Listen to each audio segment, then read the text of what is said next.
Hey guys, tonight we're diving into the shadowy rooms of medieval castles where women would dip their quills into inkwells, penning words that could alter the fate of entire realms. You can almost catch the scent of beeswax candles flickering on sturdy oak desks. Listen to the scrape of a goose feather across parchment. Sense the importance of a sealed missive slipped into a messenger's leather pouch. These weren't the kind of love letters you'd picture in modern times. No doodled hearts along the edges or playful emojis. These were tools for endurance, means of swaying opinions, and weapons hidden behind the guise of affection.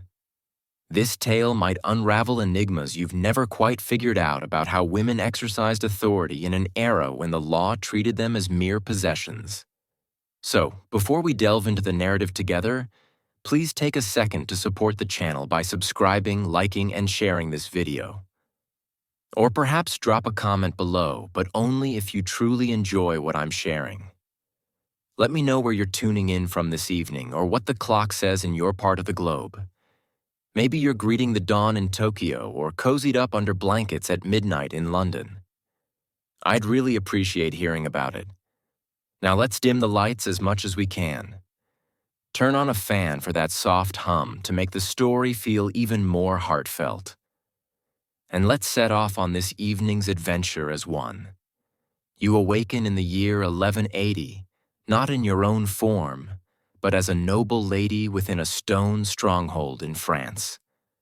Your spouse is absent, perpetually absent, battling for a duke whose identity hardly sticks in your mind. You lack the right to hold property under your own name. You can't give testimony in most legal settings. You have no say in selecting your partner. And if your father's arrangement was flawed, you can't even ensure your own security. Yet there you sit, grasping a piece of vellum that costs more than a peasant's monthly wages. And you're on the verge of composing phrases that might rescue your kin from disaster or thrust them into conflict. This captures the contradiction of medieval women and their missives. Formally without authority, they turned into informal envoys. Legally muted, they shaped the era's most pivotal dialogues.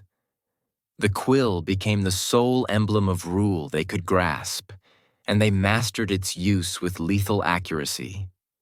Medieval culture functioned under a strict social order. Yet it also depended on connections, who pledged fealty to whom, which clans were linked by matrimony, who nursed resentments across decades. Women, particularly those of high birth, occupied the crossroads of these webs. They served as links between realms via their unions, as mothers to successors who would claim titles and territories, as siblings and offspring whose engagements could forge armistices or spark hostilities. When barred from voicing opinions in advisory halls, they resorted to writing. When unable to lead troops, they inscribed terms that prompted others to do so.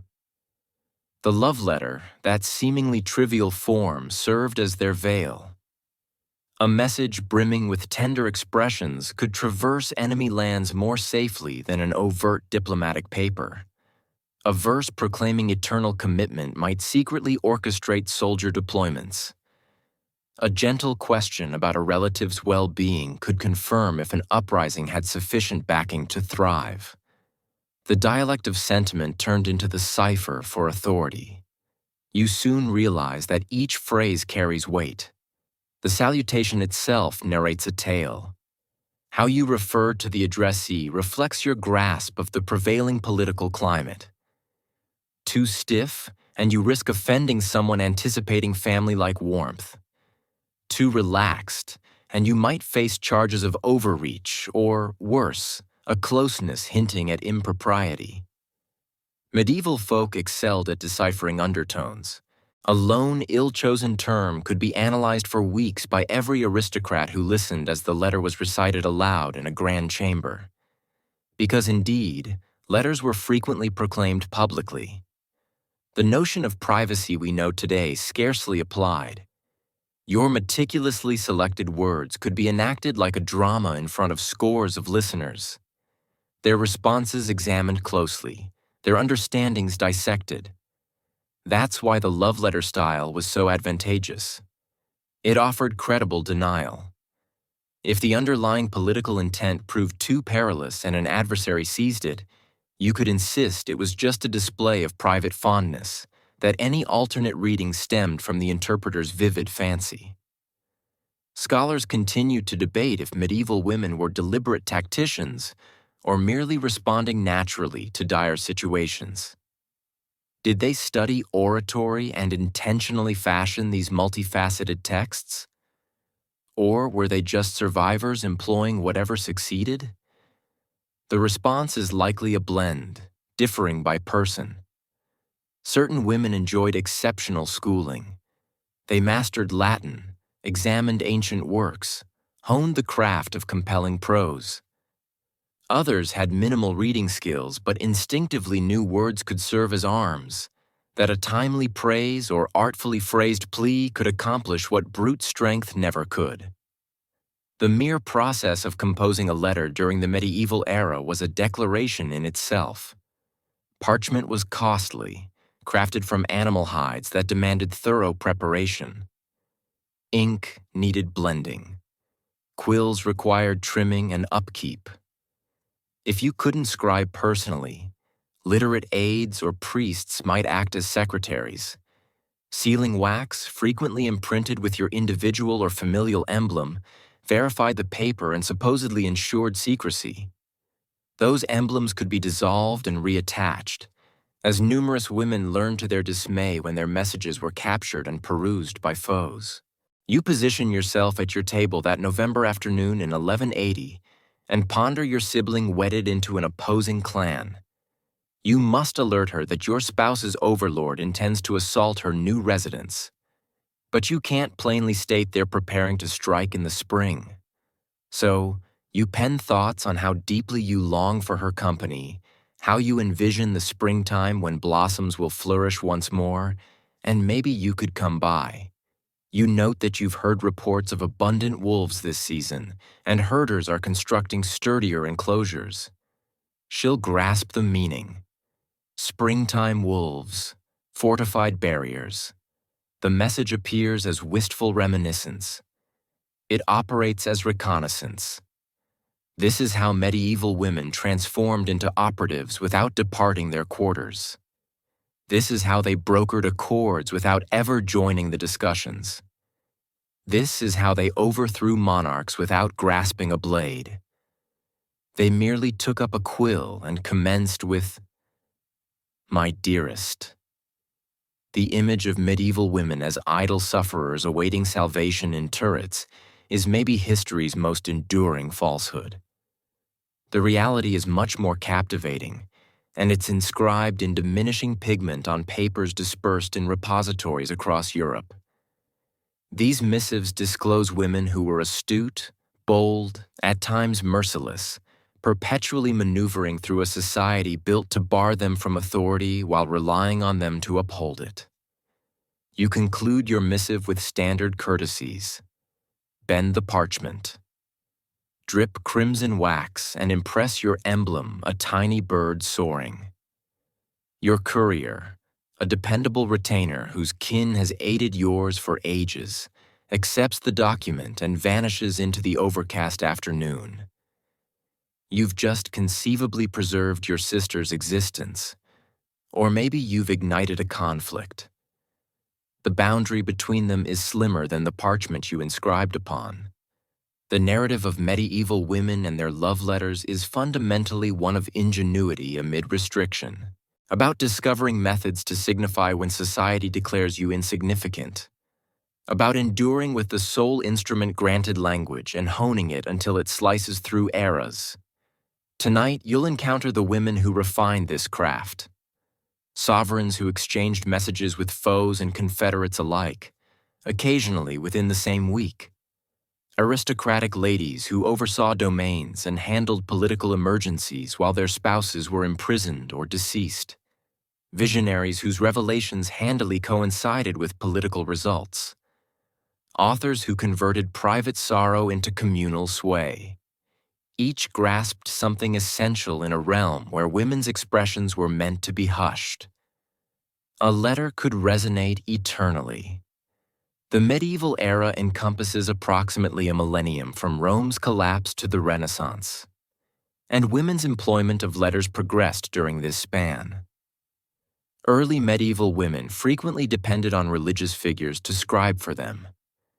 Their expressions sifted through male intermediaries. By the later Middle Ages, more women from noble and commercial strata were literate, capable of inscribing their own ideas without go-betweens.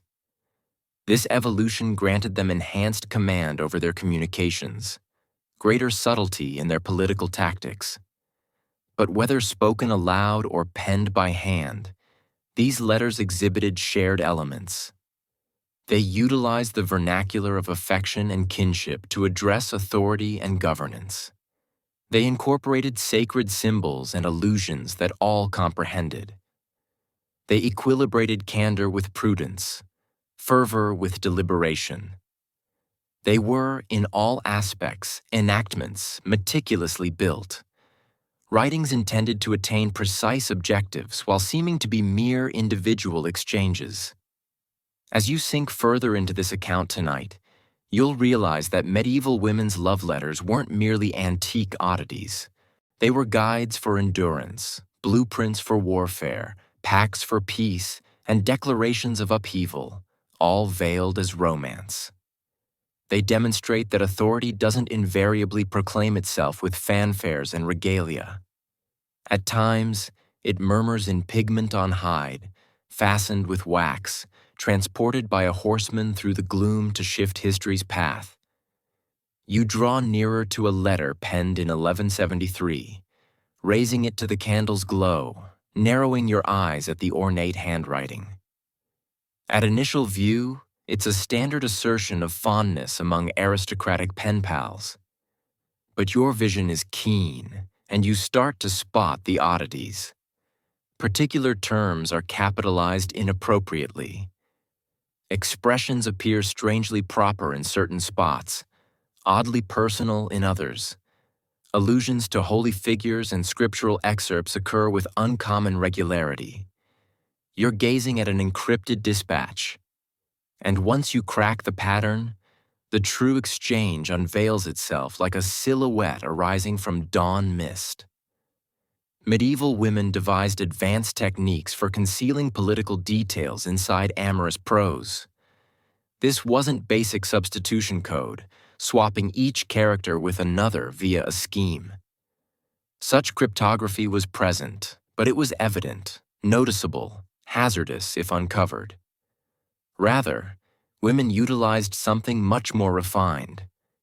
They concealed their intents openly, employing cultural nods, spiritual metaphors, and the norms of courtly love versed to forge messages with several strata of meaning. The prose of courtly love, which thrived in the 12th and 13th centuries, offered ideal concealment. This artistic custom, made famous by troubadours and romance scribes, created a whole lexicon for exploring unattainable yearning, concealed allegiance, and bonds that defied societal standards.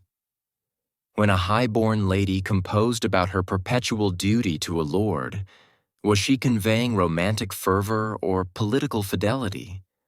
When she referenced the garden where we first encountered each other, was she recollecting or pinpointing a rendezvous site? The elegance of the method lay in its refutability. Every encrypted expression could be justified as harmless emotion. You come across a letter from a Norman aristocratic woman to a relative in England. Composed around 1140 amid the civil strife between Stephen and Matilda.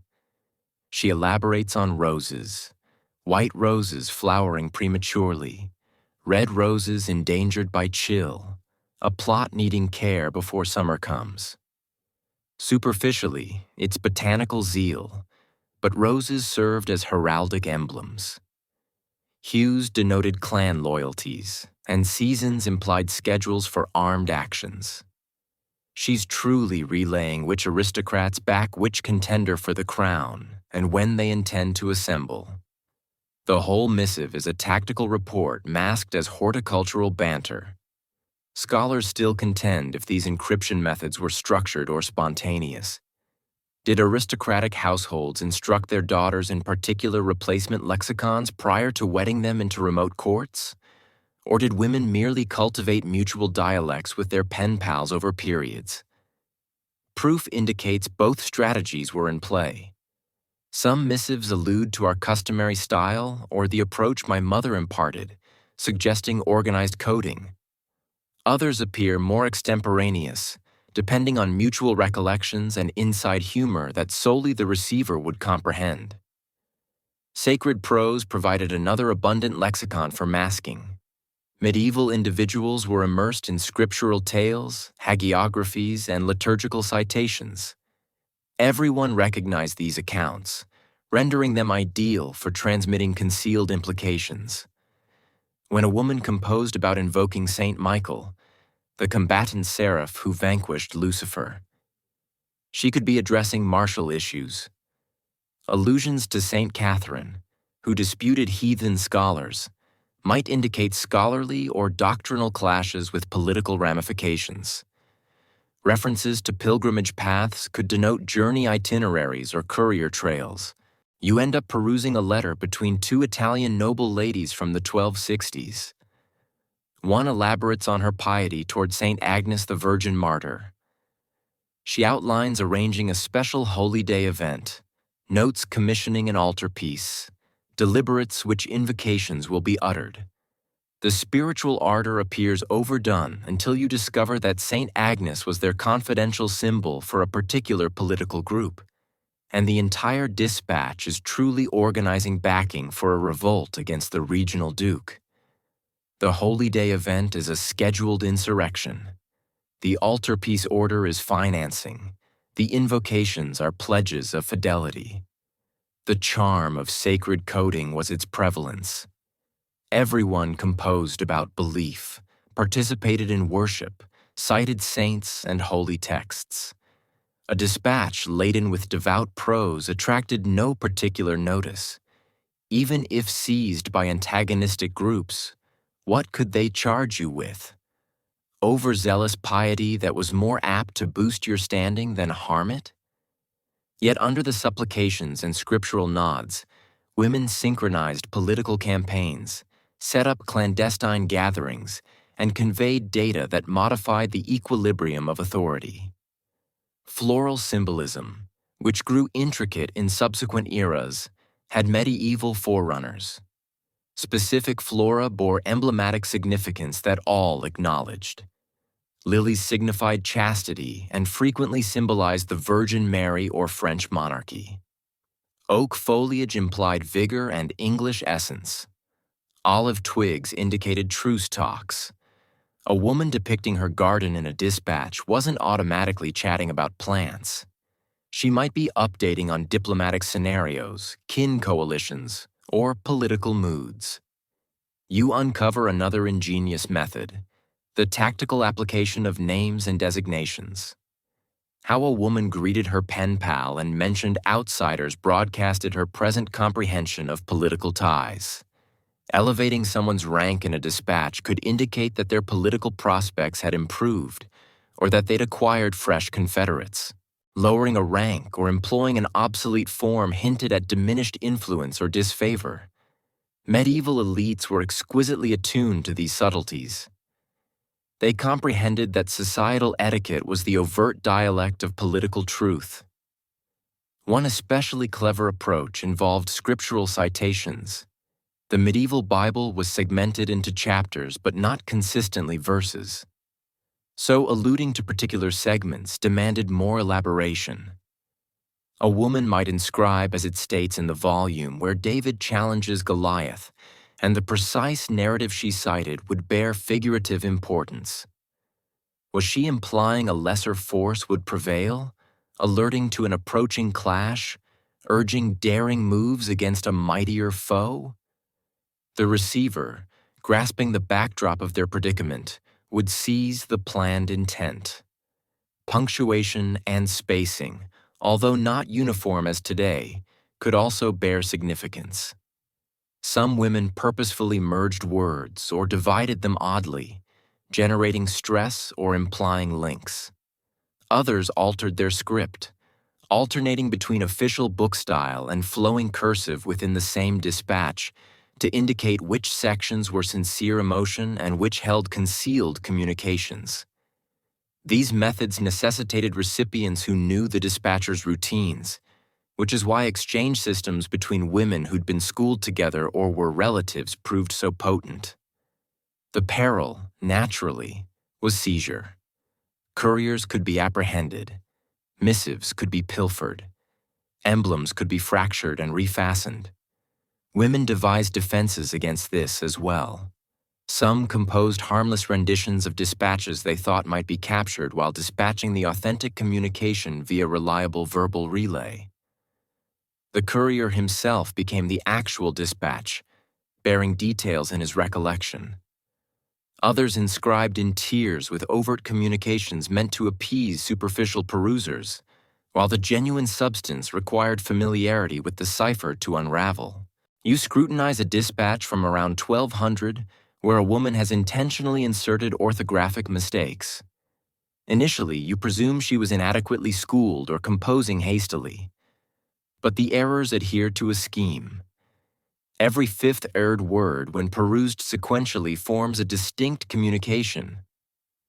This acrostic method demanded meticulous assembly and a receiver instructed to seek it, but it permitted highly delicate data to conceal within a seemingly innocuous dispatch about domestic oversight or kin updates. Music supplied yet another lexicon. Numerous aristocratic women were skilled musicians, and allusions to particular tunes or tunes bore associations. Referencing a specific troubadour's creation might summon its motifs, sagas of disloyalty, accounts of steadfastness examined, narratives of unattainable affection opposing familial resistance.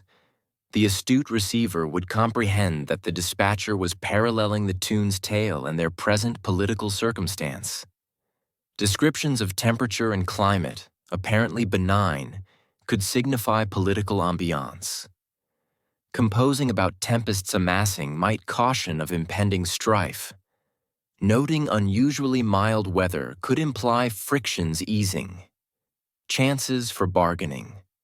Allusions to mist or clouds veiling sight might denote bewilderment about allegiances or trouble assembling reconnaissance. Medieval folk were closely tied to climate and cycles and manners contemporary existence has severed us from. So these analogies bore instant, gut-level significance.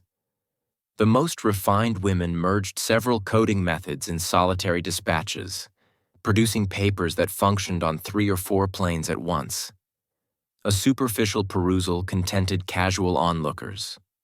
A secondary perusal, comprehending the courtly love norms, disclosed emotional undertones.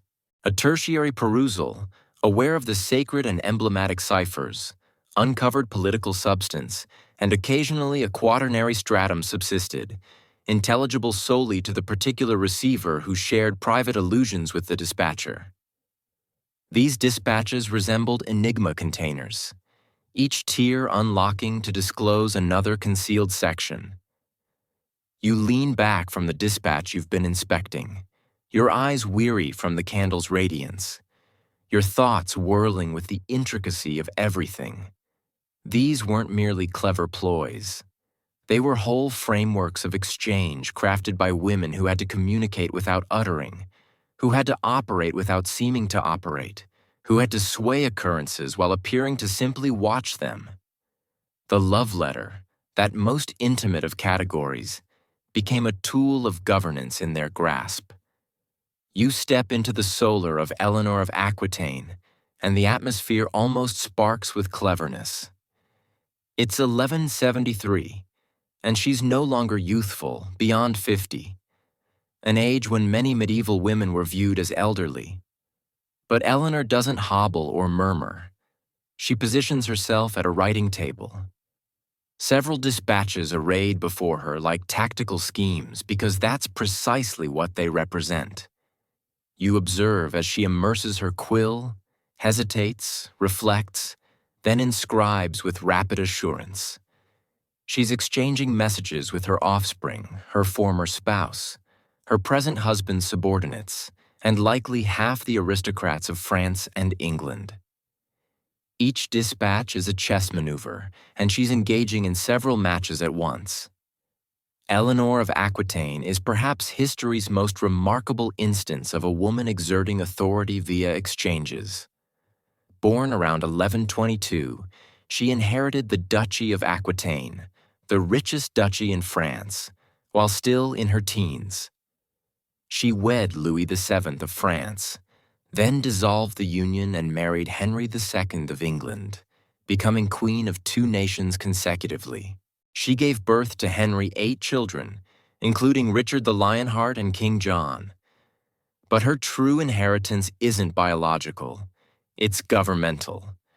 And much of that governance occurred through letters. The quantity of her exchanges was astounding. Although many dispatches haven't endured, allusions to them surface throughout annals and other records. She composed to popes, seeking to effect ecclesiastical rulings. She corresponded with her daughter Marie of Champagne, synchronizing cultural and political initiatives. She sustained ties with subordinates across Aquitaine even when she was formally Queen of England. Her dispatches kept her pertinent, informed, and formidable. In 1173, she undertook something extraordinary. She backed her sons' uprising against their father, her husband Henry II. This wasn't mere domestic turmoil. It was a deliberate political step to reallocate authority within the Angevin Empire. And she managed much of it through letters, aligning with her sons Henry, Richard, and Geoffrey, gathering backing from French aristocrats, obtaining assurances from her ex-husband Louis VII of France. Her exchange network became the rebellion's vital conduit. You lift a letter she composed during this time to one of her sons. Scholars debate which one, as the greeting is vague, perhaps intentionally. She doesn't overtly demand war. Instead, she writes about a mother's devotion, about how a guardian desires to witness children obtain their due legacies, about how young lions must ultimately forage independently. The prose is warm, nearly soft, but the intent is clear. Confront your father. Seize what belongs to you. Proceed now while circumstances favor audacity. It's an invitation to battle enveloped in motherly feeling. The revolt faltered, and Henry II apprehended Eleanor. He confined her for 16 years, relocating her among various English fortresses. You might assume this would terminate her political sway, but you'd be mistaken. Even incarcerated, Eleanor persisted in composing letters.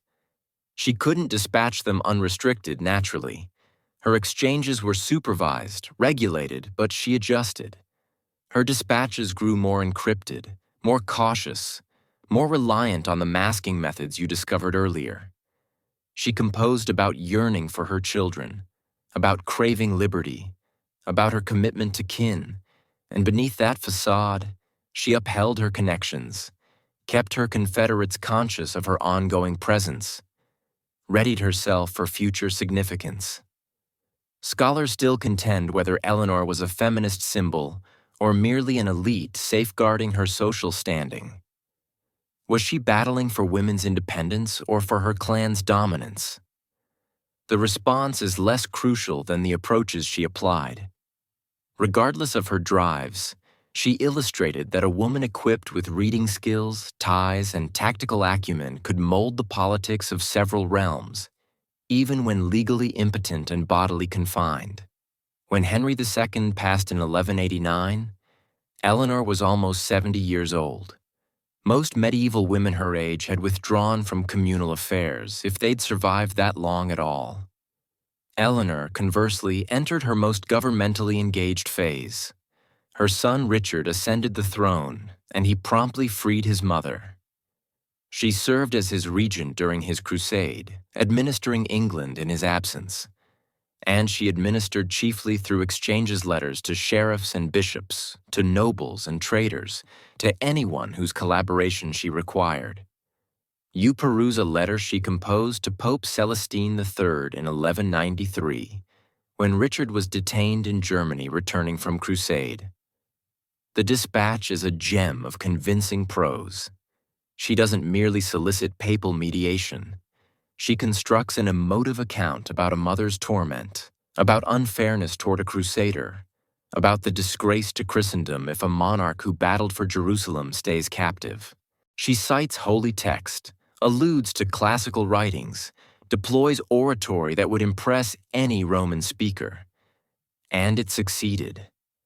The Pope urged the German emperor, aiding Richard's eventual liberation. But Eleanor's dispatches weren't always elevated or principled. She could be unyielding. You locate exchanges where she warned subordinates who'd faltered in their fidelity. Letters where she recalls to aristocrats the obligations they owe her clan, duties they'd rather disregard. Missives where she offers incentives for backing or suggests repercussions for opposition. Her quill could soothe or slash based on what the circumstance demanded.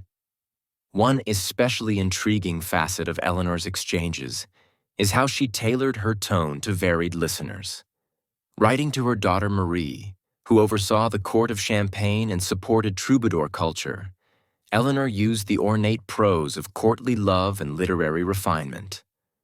Writing to martial leaders, her style turned straightforward, nearly abrupt.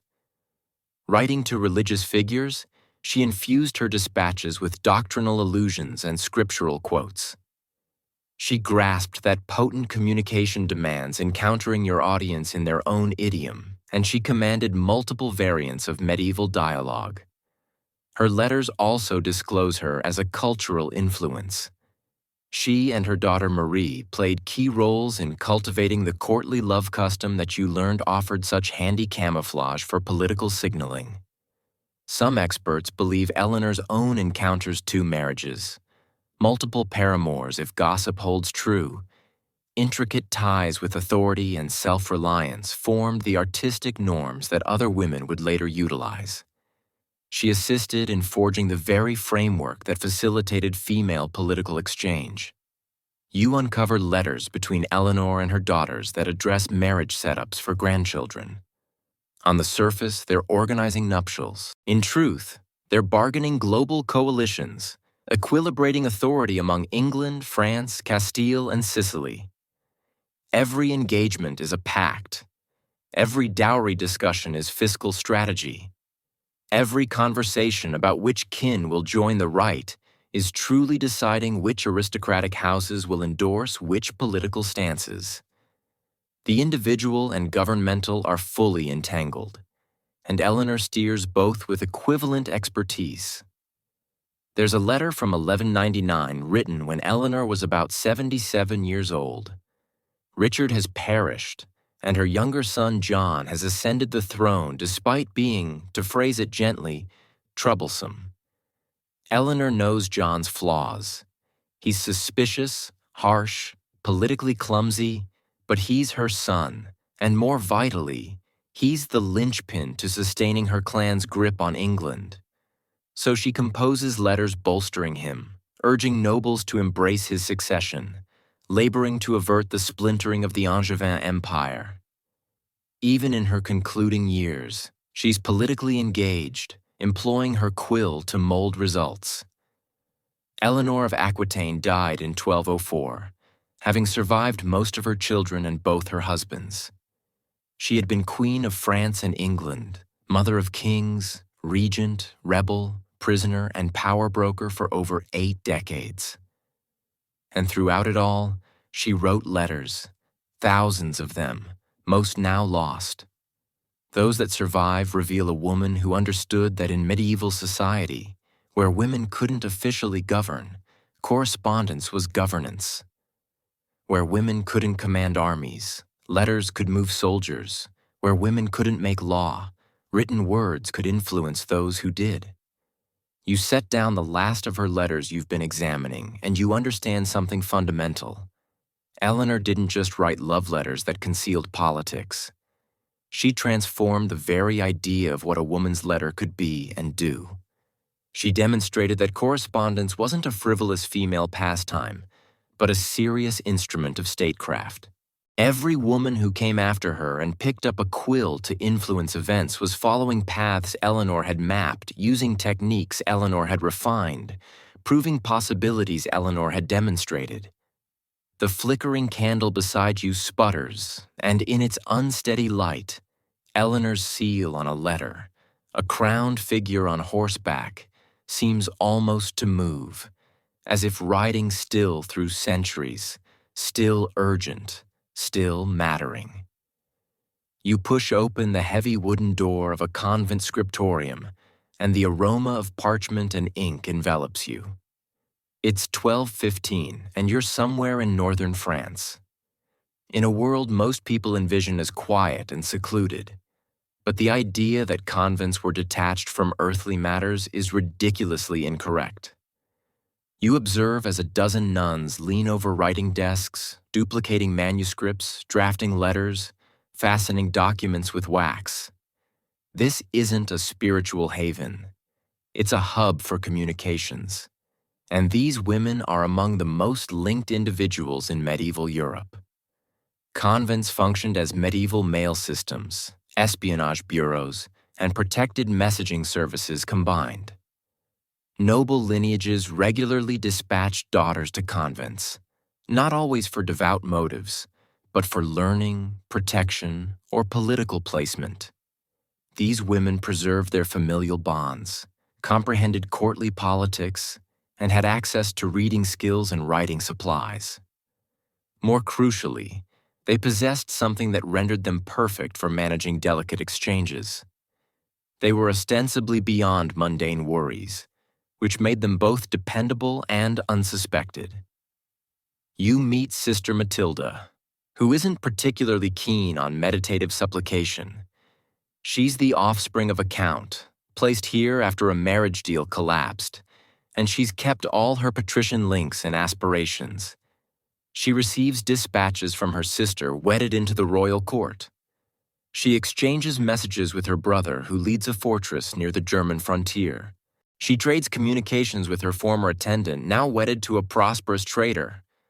Through her, information streams into and out of the convent like water through a mill race. The brilliance of employing nuns as couriers and message guardians was their movement. Unlike aristocratic women restricted to their spouses' lands, nuns journeyed between religious houses, visited Rome on ecclesiastical errands, embarked on pilgrimages. A nun transporting letters raised little doubt. She was clearly handling spiritual affairs, conveying messages between abbesses, organizing liturgical concerns. Who would suspect she was truly bearing intelligence about troop shifts or encrypted alerts about political treacheries? Scholars still debate whether convents were intentionally founded as exchange networks or if this role developed naturally. Evidence points to both. Some convents, especially those established by influential noble lineages, evidently served their benefactors' aims from the outset. Others cultivated messaging functions gradually as abbesses identified opportunities.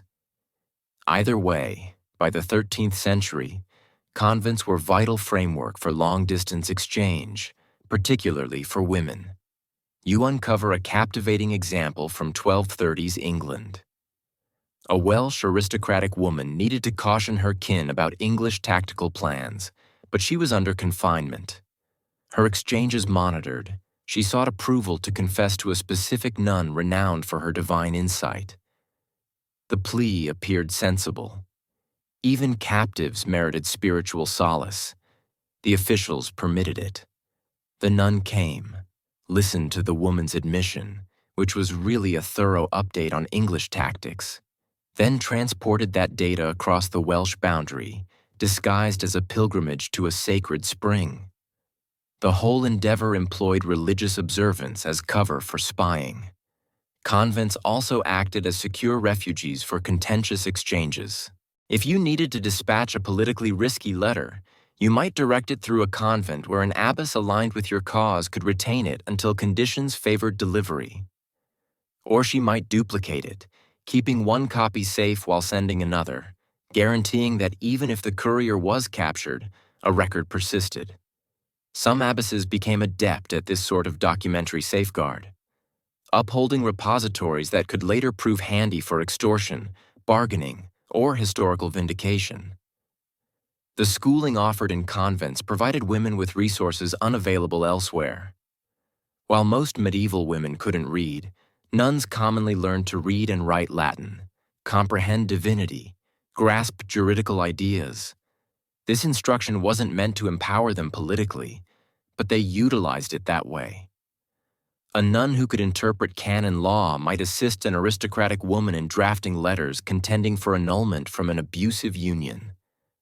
A nun versed in theological discussion could frame political contentions in religious terms that carried more authority than worldly logic. You observe as Sister Matilda receives a dispatch from her sister at court. The letter discusses an approaching religious festival, mentions which nobles will attend, describes the planned festivities. Sister Matilda reads it attentively, then starts drafting a reply. She writes about the convent's own festival preparations, notes which relics will be displayed, mentions that pilgrims from various regions are expected. But between those lines, she's actually confirming which political factions are allied, reporting on rumors she's heard from other traveling nuns, and advising her sister about which nobles can be trusted. The whole exchange looks like pious planning. It functions as political intelligence. Some of the most dramatic examples of convent correspondence involve succession crises. When a king died without clear heirs, or when multiple claimants contested a throne, information became critical. Who supported which candidate? Which nobles were wavering? What arguments were persuading fence-sitters? Nuns with their networks spanning multiple regions and their perceived neutrality gathered and transmitted this intelligence. Abbesses sometimes corresponded directly with popes, advocating for particular claimants using theological and moral arguments that concealed political preferences. You find a letter from an abbess to a cardinal in Rome written during a disputed election in 1240s Germany. She doesn't overtly endorse one candidate over another. Instead, she writes about the spiritual health of various regions, noting where heresy seems to be spreading, where faith remains strong. She mentions which nobles are generous to the church, which seem lukewarm in devotion. A careful reader and cardinals where very careful readers could decode her assessment. She's actually reporting which candidate has stronger support, which regions are likely to accept papal decisions, and which nobles might resist. Her letter shapes Roman policy by framing political intelligence as spiritual observation. The physical layout of convents facilitated secret correspondence. Guest houses allowed visitors to stay without entering the cloister, creating opportunities for discreet meetings. Parlors where nuns met with outsiders were sometimes designed with acoustic properties that made quiet conversations difficult to overhear. Gardens provided spaces for walking conversations that left no written record. Convents, supposedly places of enclosure and separation from the world, actually enabled communication through their very architecture. Not all nuns were willing participants in these networks. Some took their vows seriously and resented being used for political purposes. You encounter stories of nuns who refused to carry messages, who destroyed letters rather than deliver them, who reported correspondence to authorities. But these resistors were minorities. Most nuns understood that their survival and their institution's prosperity depended on noble patronage, and facilitating correspondence was part of earning that support. The most sophisticated convent networks involved multiple religious houses working together. A letter might pass through 3 or 4 convents on its journey, each abbess reading it, perhaps adding her own notes before passing it along.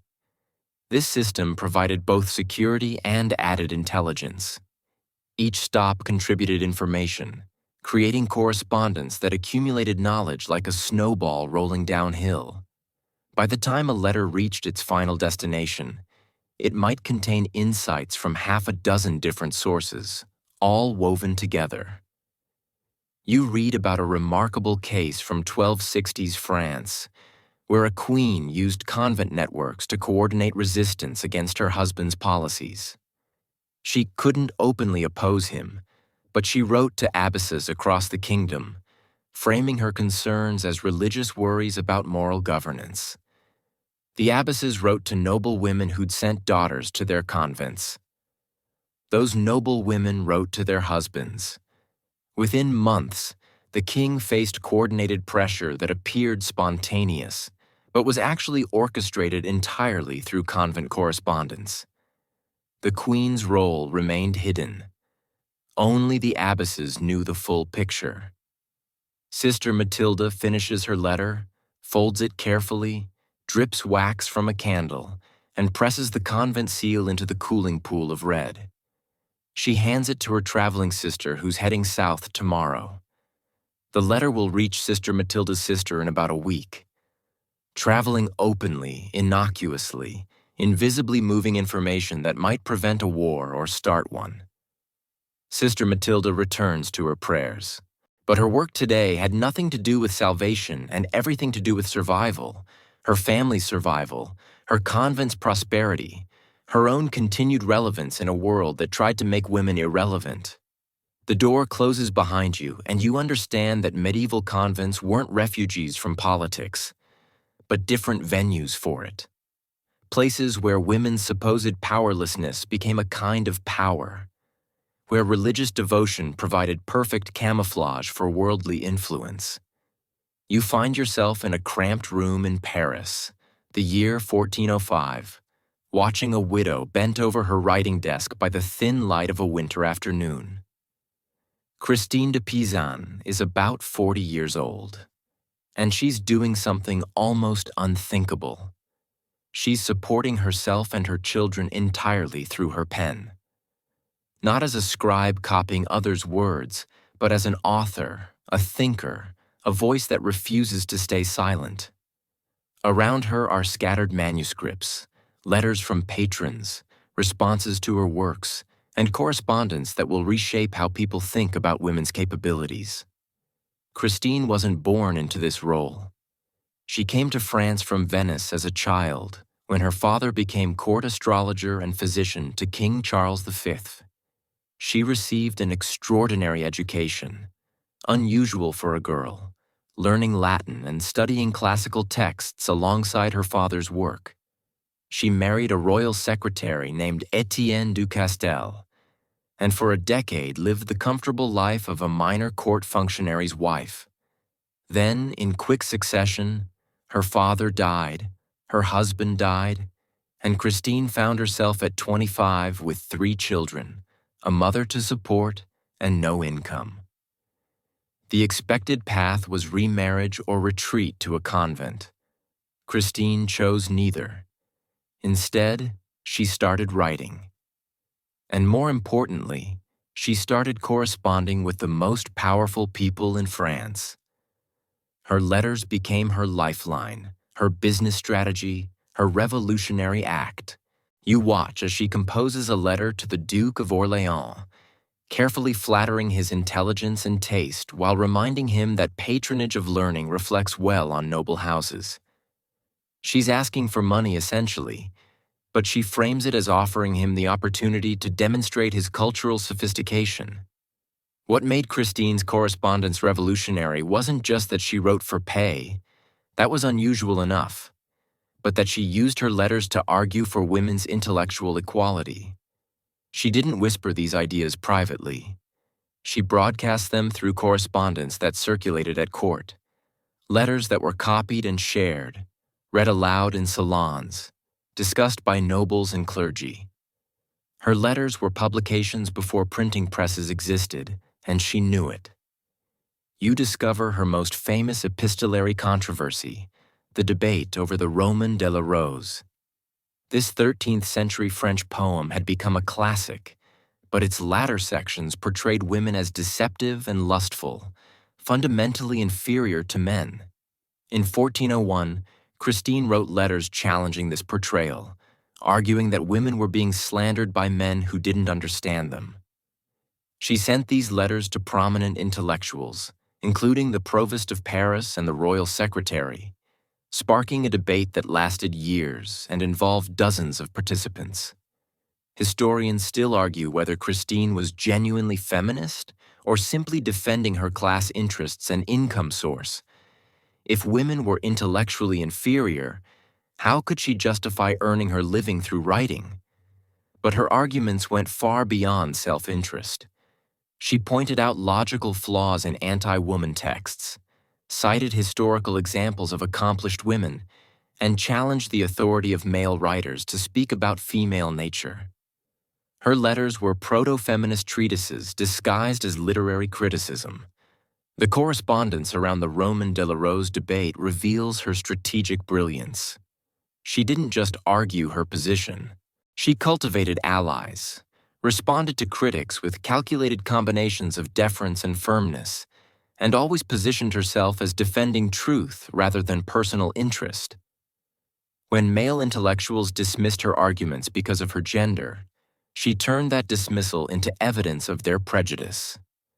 Every attack on her became proof of her thesis that women were underestimated and undervalued. You read a letter she wrote to the Queen of France, Isabeau of Bavaria, in 1405. Christine dedicates her new work, the Book of the City of Ladies, to the Queen. The dedication letter is a masterpiece of persuasion. She praises Isabeau's wisdom and virtue while simultaneously arguing that women throughout history have demonstrated the same qualities. She presents her book as entertainment while positioning it as evidence of female intellectual achievement. The letter itself demonstrates everything it argues: a woman writing sophisticated prose, marshaling historical evidence, constructing complex arguments. Christine's letters also reveal her vulnerability. She writes about financial struggles, about the difficulty of supporting her family, about critics who mock her ambitions. Some letters are heartbreaking requests for payment from patrons who'd forgotten their promises. Pleas for assistance when creditors threaten. Being a woman writer in medieval France meant constant precarity, and her correspondence documents that struggle without flinching from it. But even her vulnerable letters serve strategic purposes. When she writes to a duke about her poverty, she's also reminding him of his obligation to support learning, suggesting that his reputation will suffer if he lets a prominent writer languish in need. When she mentions critics in letters to supporters, she's rallying them to her defense, activating her network. Every letter, even the desperate ones, works toward her survival and success. You find correspondence between Christine and other women, and here her tone shifts. Writing to noble women, she's less deferential, more direct. She discusses strategies for dealing with problematic husbands, offers advice about educating daughters, shares observations about court politics. These letters reveal networks of female solidarity that existed beneath the surface of male-dominated society. Women helping women navigate impossible circumstances, sharing knowledge that kept them alive and occasionally even powerful. One particularly interesting exchange involves a noblewoman asking Christine for advice about her son's education. Christine responds with a detailed curriculum, but she also includes pointed comments about ensuring daughters receive education too. She argues that intelligent women make better mothers, better household managers, better companions. She's not just giving pedagogical advice, she's advocating for systematic change in how society treats girls. And she's doing it through private correspondence that she knows will be shared, read, discussed among the noble women of Paris. Christine also wrote letters to various princes and nobles offering political advice wrapped in literary dedications. When she presented her book of deeds of arms and of chivalry to the Duke of Burgundy, the accompanying letter discussed military strategy and governance. She positioned herself as a counselor, drawing on her education and observations to offer insights about statecraft. Some men resented this presumption. Others found her analyses useful. Either way, she carved out space for a woman's voice in political discourse through the medium of correspondence. The physical evidence of her letters tells its own story. Some survive in elegant presentation copies, beautifully illuminated, clearly meant for important recipients. Others are working documents showing corrections and revisions, revealing her writing process. Still, others are copies made by admirers circulated without her knowledge or control. Her correspondence wasn't just communication between individuals. It was publication, distribution, the creation of a literary career outside traditional patronage structures. You watch as Christine finishes another letter. This one to a wealthy merchant who's expressed interest in commissioning a manuscript. She's negotiating price, timeline, content, all business, all professional. This is what makes her revolutionary. She treats writing as work, correspondence as commerce, and herself as a professional equal to the men she negotiates with. It doesn't always work.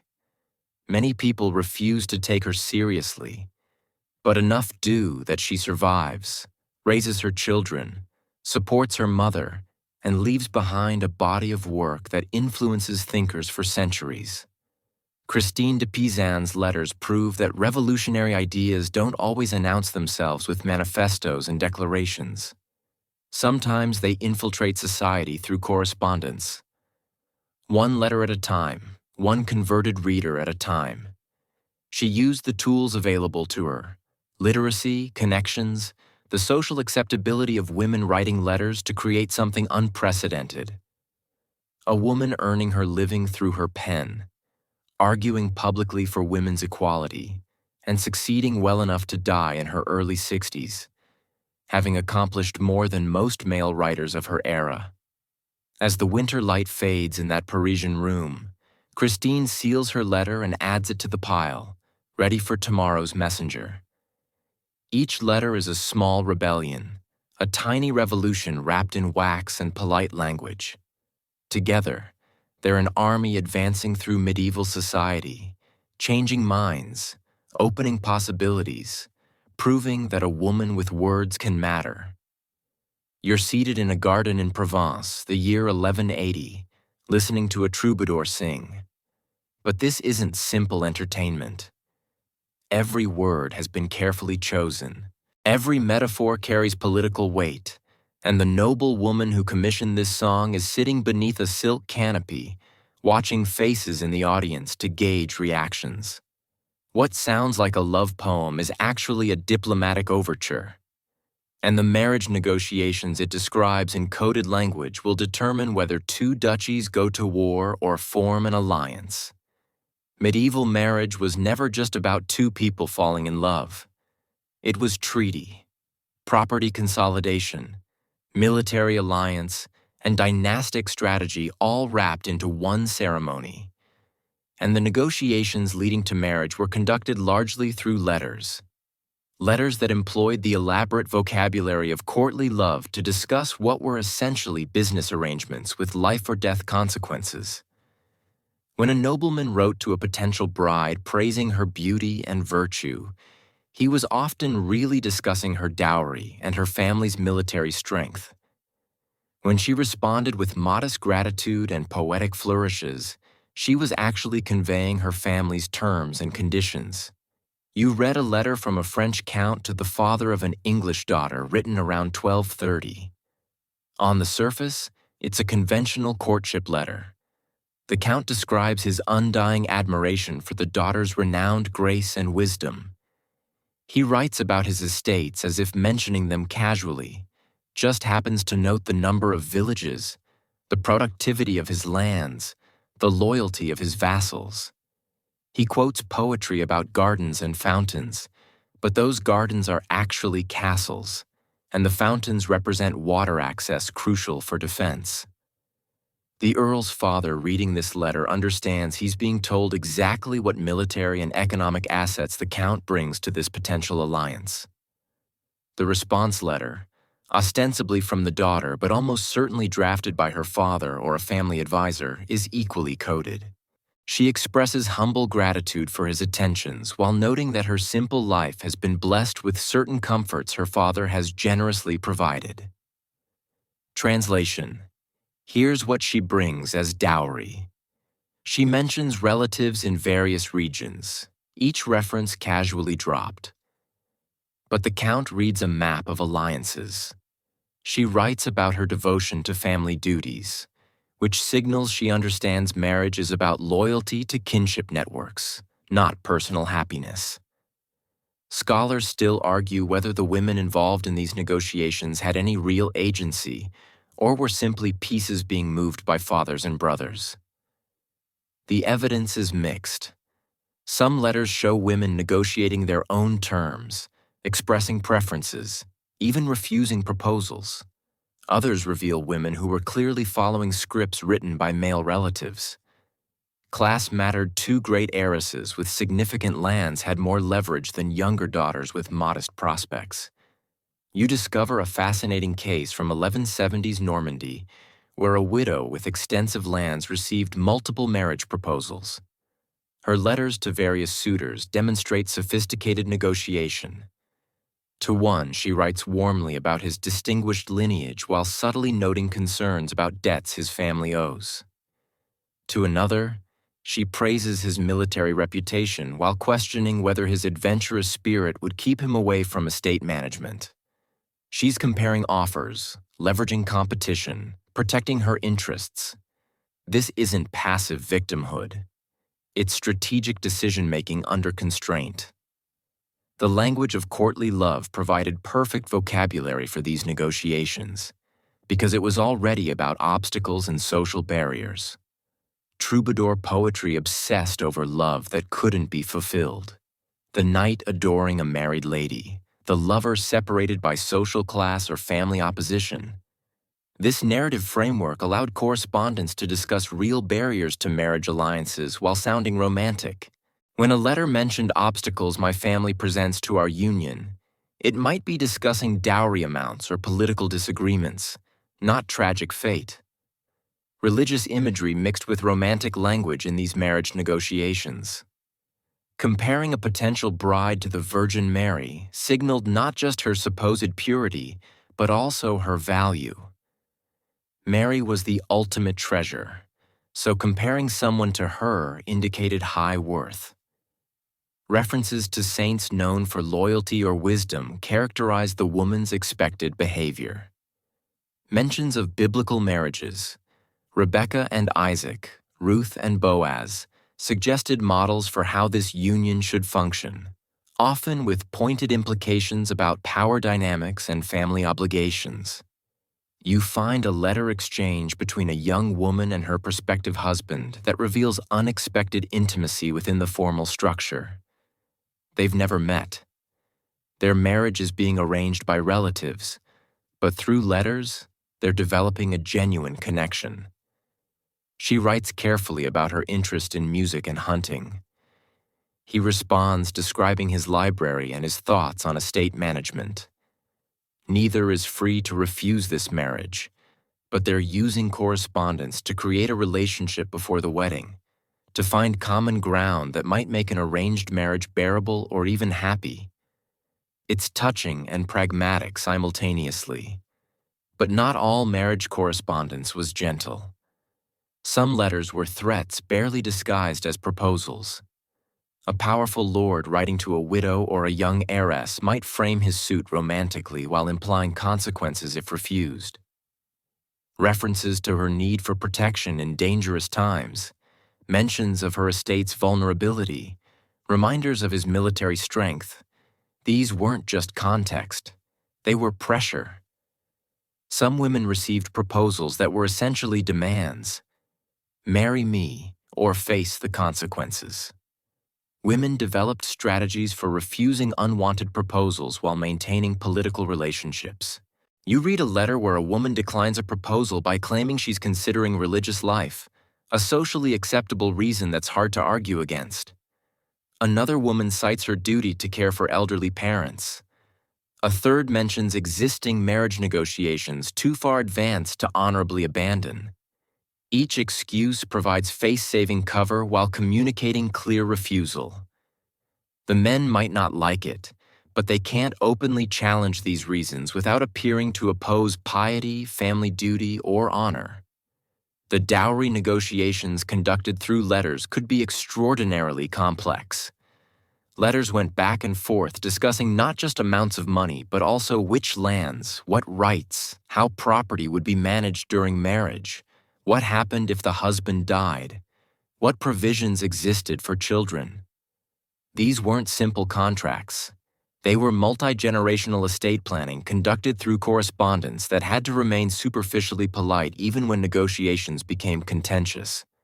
You encounter a remarkable series of letters from 1240s Italy, where a mother is negotiating her daughter's marriage to a merchant family.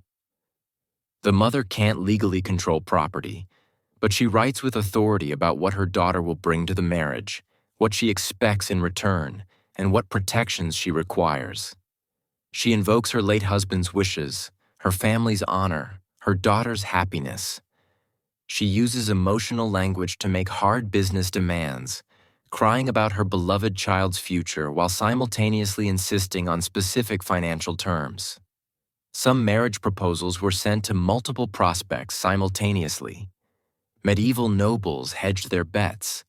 You find cases where a man sent nearly identical letters to 3 different families, changing only names and a few personal details. If one negotiation failed, others might succeed. This pragmatic approach sometimes created awkward situations when women discovered they'd received form letters. But efficiency trumped romance in aristocratic marriage markets. The speed of correspondence affected marriage negotiations significantly. Letters took days or weeks to travel, and situations changed during transit. A family might accept a proposal in a letter that crossed with another letter withdrawing the offer. A young woman might fall ill or die between letters, transforming a marriage negotiation into condolence correspondence. These time lags created uncertainty that both complicated negotiations and provided excuses for backing out of unwanted arrangements. You watch as a troubadour finishes his performance in that Provençal garden. The noble woman who commissioned the song nods approvingly. The young man in the audience whose family she's negotiating with has understood the message encoded in the lyrics. Tomorrow his father will send a letter responding to terms that were never explicitly stated. Conducting diplomacy through poetry and prose. 2 families will unite or remain separate based on these coded exchanges, and the young people involved may never have more say than the words put in their mouths by others. Marriage negotiations through love letters reveal medieval society's central contradiction. The language of individual choice and personal emotion served structures that denied both. People wrote about love while arranging business transactions, employed passionate vocabulary for calculating decisions, pretended sentiment while practicing strategy. The system was often cruel, but within it some women found room to maneuver, to express preferences, to negotiate terms. Their letters show them working within impossible constraints, using the only tools available, surviving as best they could. You're sitting in a manor house in Norfolk, England, the year 1465, surrounded by letters. Everywhere you look, letters stacked on tables, filed in chests, carried by servants rushing in from muddy roads. This is the Paston family, minor gentry navigating England's chaos during the Wars of the Roses. And the women of this household are fighting for survival one letter at a time. Margaret Paston stands near a window, dictating urgently to a scribe while simultaneously reading a letter that arrived an hour ago. She's managing a crisis, and her husband is miles away in London, useless for immediate decisions. The Paston letters are one of history's great accidental archives. Over 1,000 letters survived from this one family across several generations, and they provide an unvarnished look at how gentry women actually lived, worked, and fought. These aren't carefully composed literary efforts meant for posterity like Christine de Pizan's work. They're business correspondence. Urgent messages, desperate pleas, raw, immediate, honest about the dangers medieval women faced and the strategies they employed. Margaret Paston married John Paston in the 1440s, and almost immediately, she became his estate manager, political operative, and military commander whenever he traveled to London for legal cases. You read her letters to him, and they're nothing like courtly love poetry. "Right worshipful husband," she begins, then launches into reports about which neighbors are threatening their properties, which tenants haven't paid rent, which local lords are trying to seize Paston lands. She's not asking for advice. She's informing him of actions she's already taken and requesting resources to continue fighting. In one letter from 1448, Margaret reports that Lord Moleyns's men have besieged one of the Paston manors. She describes the assault in detail. They broke down gates, looted the house, threatened servants. She was inside during part of the attack. Her letter doesn't plead for rescue.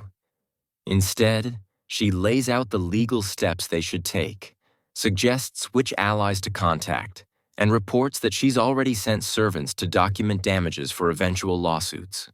She's treating warfare as a business problem requiring documentation and strategy. The Paston women's letters reveal that managing estates while husbands were absent wasn't gentle supervision of embroidery. It was dealing with armed neighbors trying to steal property, corrupt officials demanding bribes, tenants who might switch loyalty to whoever seemed stronger. Margaret writes about stationing guards, strengthening defenses, gathering armed men. In one letter, she requests crossbows and armor. This isn't metaphorical. She's literally preparing for battle. Historians still argue whether women like Margaret had real power or were simply proxies for absent husbands. Her letters suggest a complex reality. She clearly had authority. She hired and fired servants, negotiated with neighbors, made legal decisions, but she also faced constant challenges to that authority precisely because she was female. Some men refused to negotiate with her, insisting on dealing with her husband. Others saw her gender as weakness and attempted takeovers they wouldn't have risked if John Paston had been present. You discover letters where Margaret uses her gender strategically. When advantageous, she emphasizes feminine vulnerability, writing to powerful lords about her fears as a simple woman dealing with aggressive neighbors. But to her husband and allies, she writes as a military commander, discussing tactics and resources. She code switches depending on audience, using whatever approach might work. This wasn't deception exactly. It was survival, employing every available tool, including stereotypes about female weakness, to protect her family's interests. The correspondence between Margaret and John reveals a working partnership, though not an equal one. He makes major decisions about property purchases and legal strategy, but he depends entirely on her information and local management. When he gives orders she thinks are wrong, she sometimes argues in letters, and occasionally she simply ignores his instructions and does what she thinks best. Her letters reporting disobedience are fascinating. She explains why his approach wouldn't work, details what she did instead, and presents results that justify her independence. You find a letter from 1465, where Margaret is defending Caister Castle, a major Paston property, against siege by the Duke of Norfolk's forces. Her husband and sons are away fighting in the Wars of the Roses, choosing sides between York and Lancaster. Margaret is left holding a castle with limited supplies and men, writing urgent letters requesting reinforcements that may not arrive.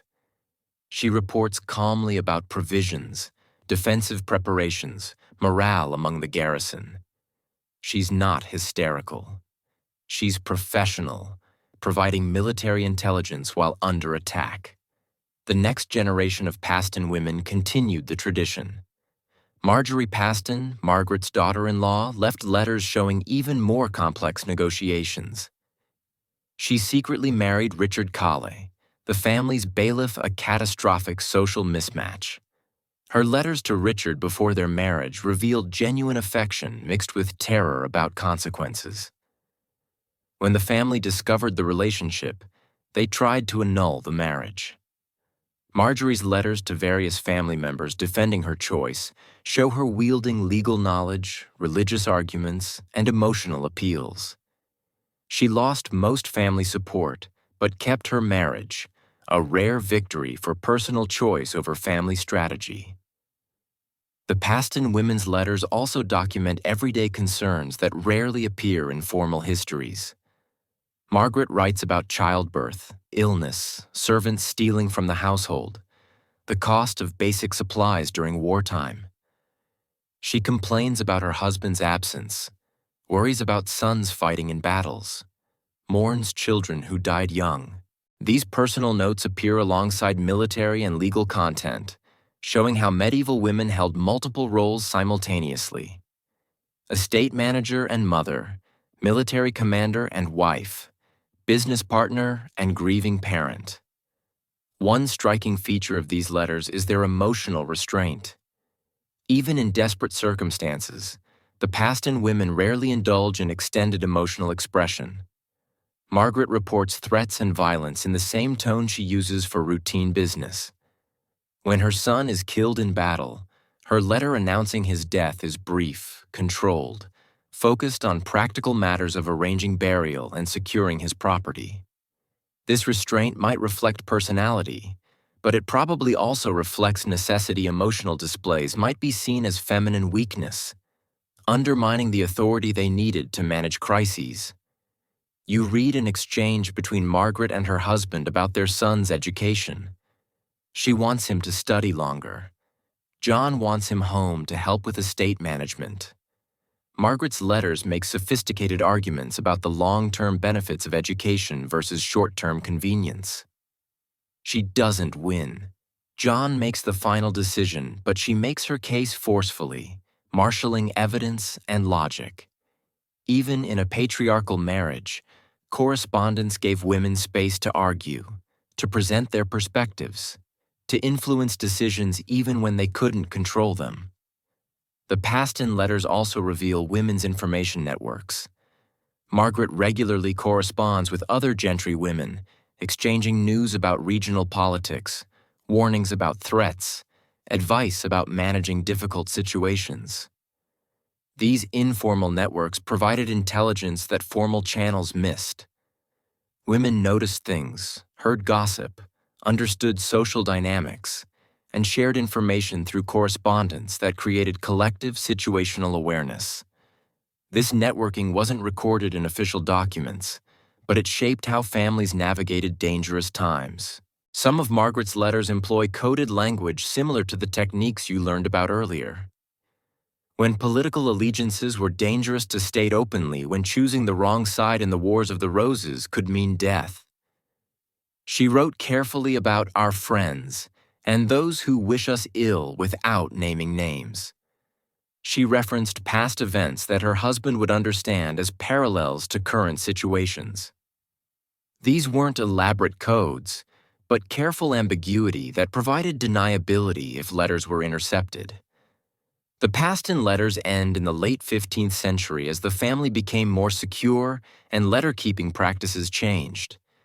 But the archive they left shows what history usually hides: the constant, exhausting, dangerous work of women managing households that were simultaneously homes, businesses, fortresses, and political units.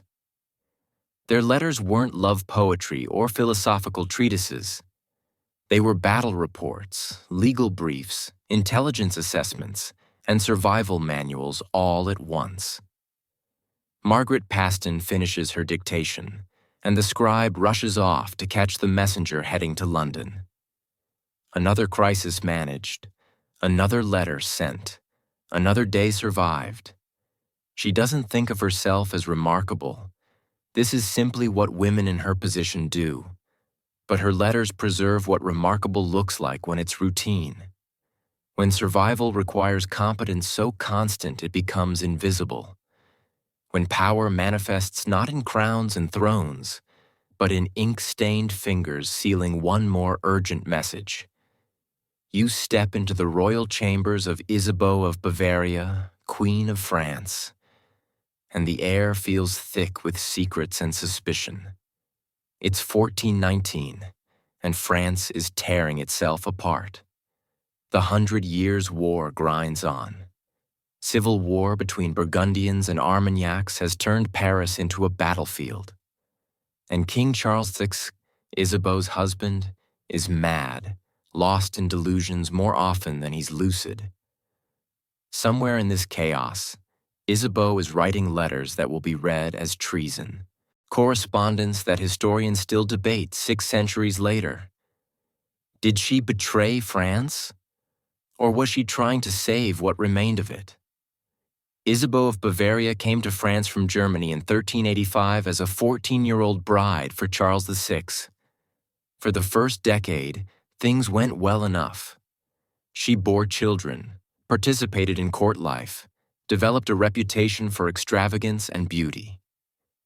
Then in 1392, Charles suffered his first episode of madness. He would have more throughout his life periods where he didn't recognize his wife or children, where he thought he was made of glass and might shatter, where he howled like a wolf and had to be restrained. During his lucid intervals, he was functional, but the kingdom needed continuous governance. And Isabeau found herself thrust into political responsibility no one had prepared her for. You read her early letters from this period, and they're careful, almost timid. She writes to her brother in Bavaria about the king's health, describing his illness in vague terms, requesting prayers. She corresponds with French nobles using formulaic language about maintaining peace and supporting the king's interests. She's learning politics in real time, surrounded by factions fighting for control, trying to protect her children's inheritance while not appearing to overreach her authority as queen consort. But as the years pass and Charles's madness becomes chronic, Isabeau's letters grow bolder.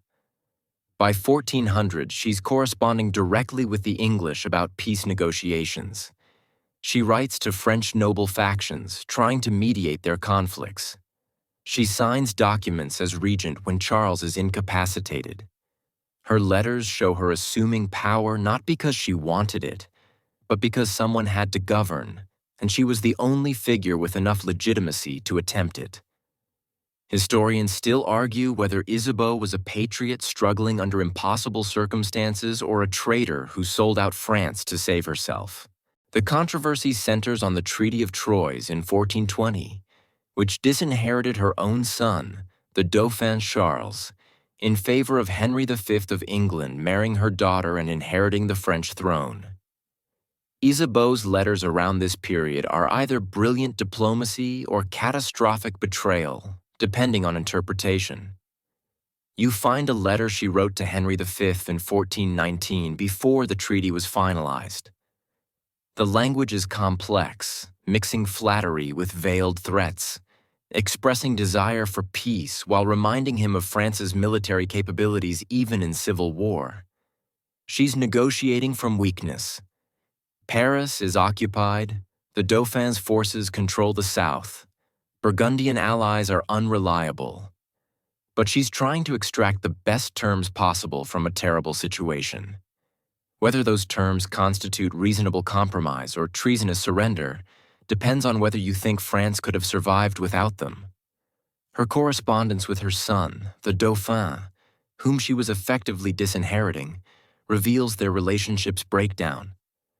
Earlier letters show maternal affection and political advice. Later letters grow cold, accusatory.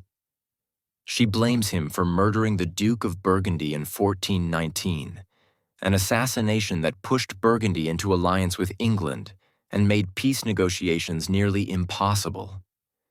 He blames her for abandoning him and France. Their letters become weapons in a propaganda war, each trying to justify their choices to noble audiences who would determine France's future. Some of Isabeau's letters focus on personal matters that illuminate her humanity beneath the political maneuvering. She writes about her younger children. She had 12, though several died young, expressing concern for their safety during Paris's violence. She corresponds with convents and churches, arranging prayers and donations. She writes about her health, her exhaustion, her fear. These personal notes appear alongside political content, showing how her roles as mother and queen constantly collided. The most controversial letters involve her relationship with Louis, Duke of Orléans, her husband's brother. Rumors circulated that they were lovers, that some of her children were actually Louis's. You find correspondence between them that's certainly warm, possibly flirtatious, but interpreting medieval letter conventions is tricky. Were they lovers conducting an affair through coded correspondence? Or were the letters simply following courtly love traditions that permitted elaborate expressions of devotion without physical relationships? 6 centuries later, it's impossible to know for certain, but the letters were used as propaganda against her, suggesting her children's legitimacy was questionable. You discover letters from Isabeau to various merchants and bankers about money. The French treasury was depleted by war, and she constantly needed funds for the royal household, for bribes to keep allies loyal, for military expenses. Some letters promise repayment from future tax revenues. Others offer jewels as collateral.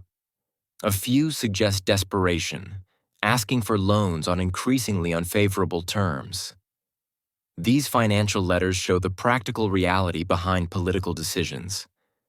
Sometimes she made choices not from grand strategy, but because there was literally no money to pursue alternatives. Her correspondence with Burgundian leaders is particularly complex. The Dukes of Burgundy were theoretically French vassals, but functionally independent, and their support was crucial. Isabeau's letters to them mix flattery, threats, and appeals to French unity. When they ally with England, her letters grow bitter, accusing them of betrayal. When she needs their support for the Treaty of Troyes, her tone shifts again, emphasizing shared interests and mutual benefits. She's constantly adjusting her approach based on shifting power dynamics.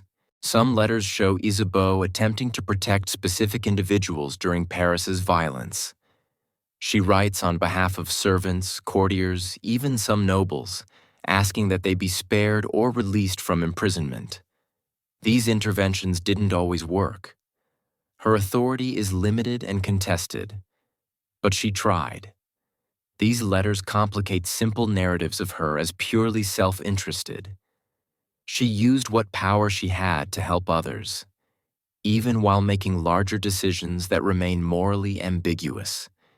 You find a letter from 1422, after both Charles VI and Henry V had died within months of each other, leaving her infant grandson Henry VI as supposed king of both England and France.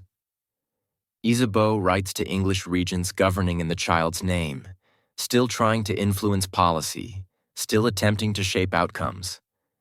She's in her 50s now, exhausted by decades of crisis. But she continues writing letters because it's the only tool she has. Isabeau died in 1435, having lived long enough to see Joan of Arc's campaigns and the gradual French recovery that would eventually reverse the Treaty of Troyes and restore French independence. Her son Charles, whom she disinherited, became Charles VII and ruled successfully. Her reputation never recovered. French chronicles painted her as traitor and adulteress, blaming her for France's near destruction.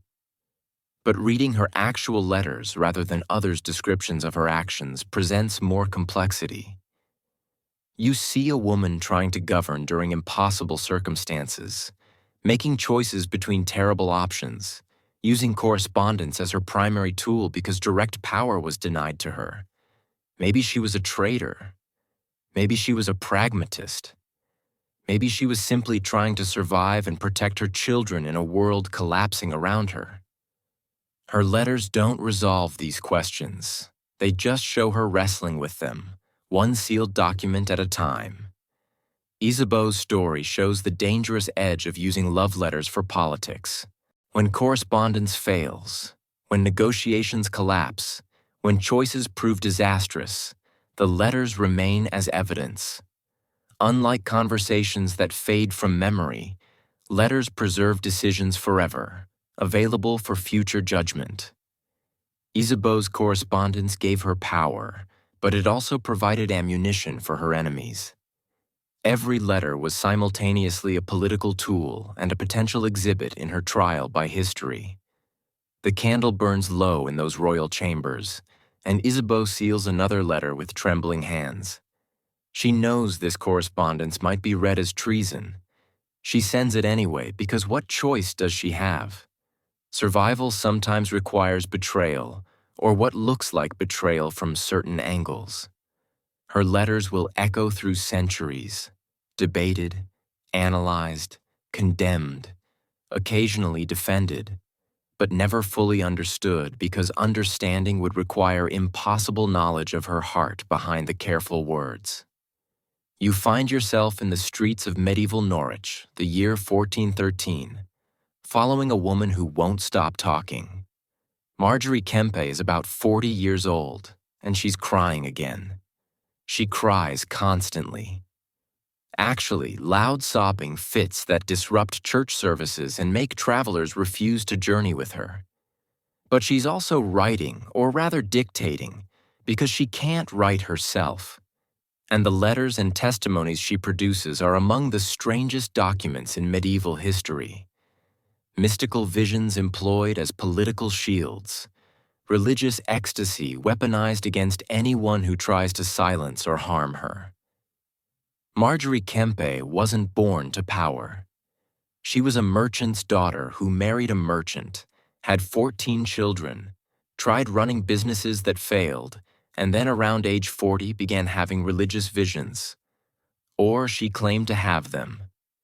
The line between genuine mystical experience and calculated performance is impossible to draw. And maybe Marjorie herself didn't know where one ended and the other began.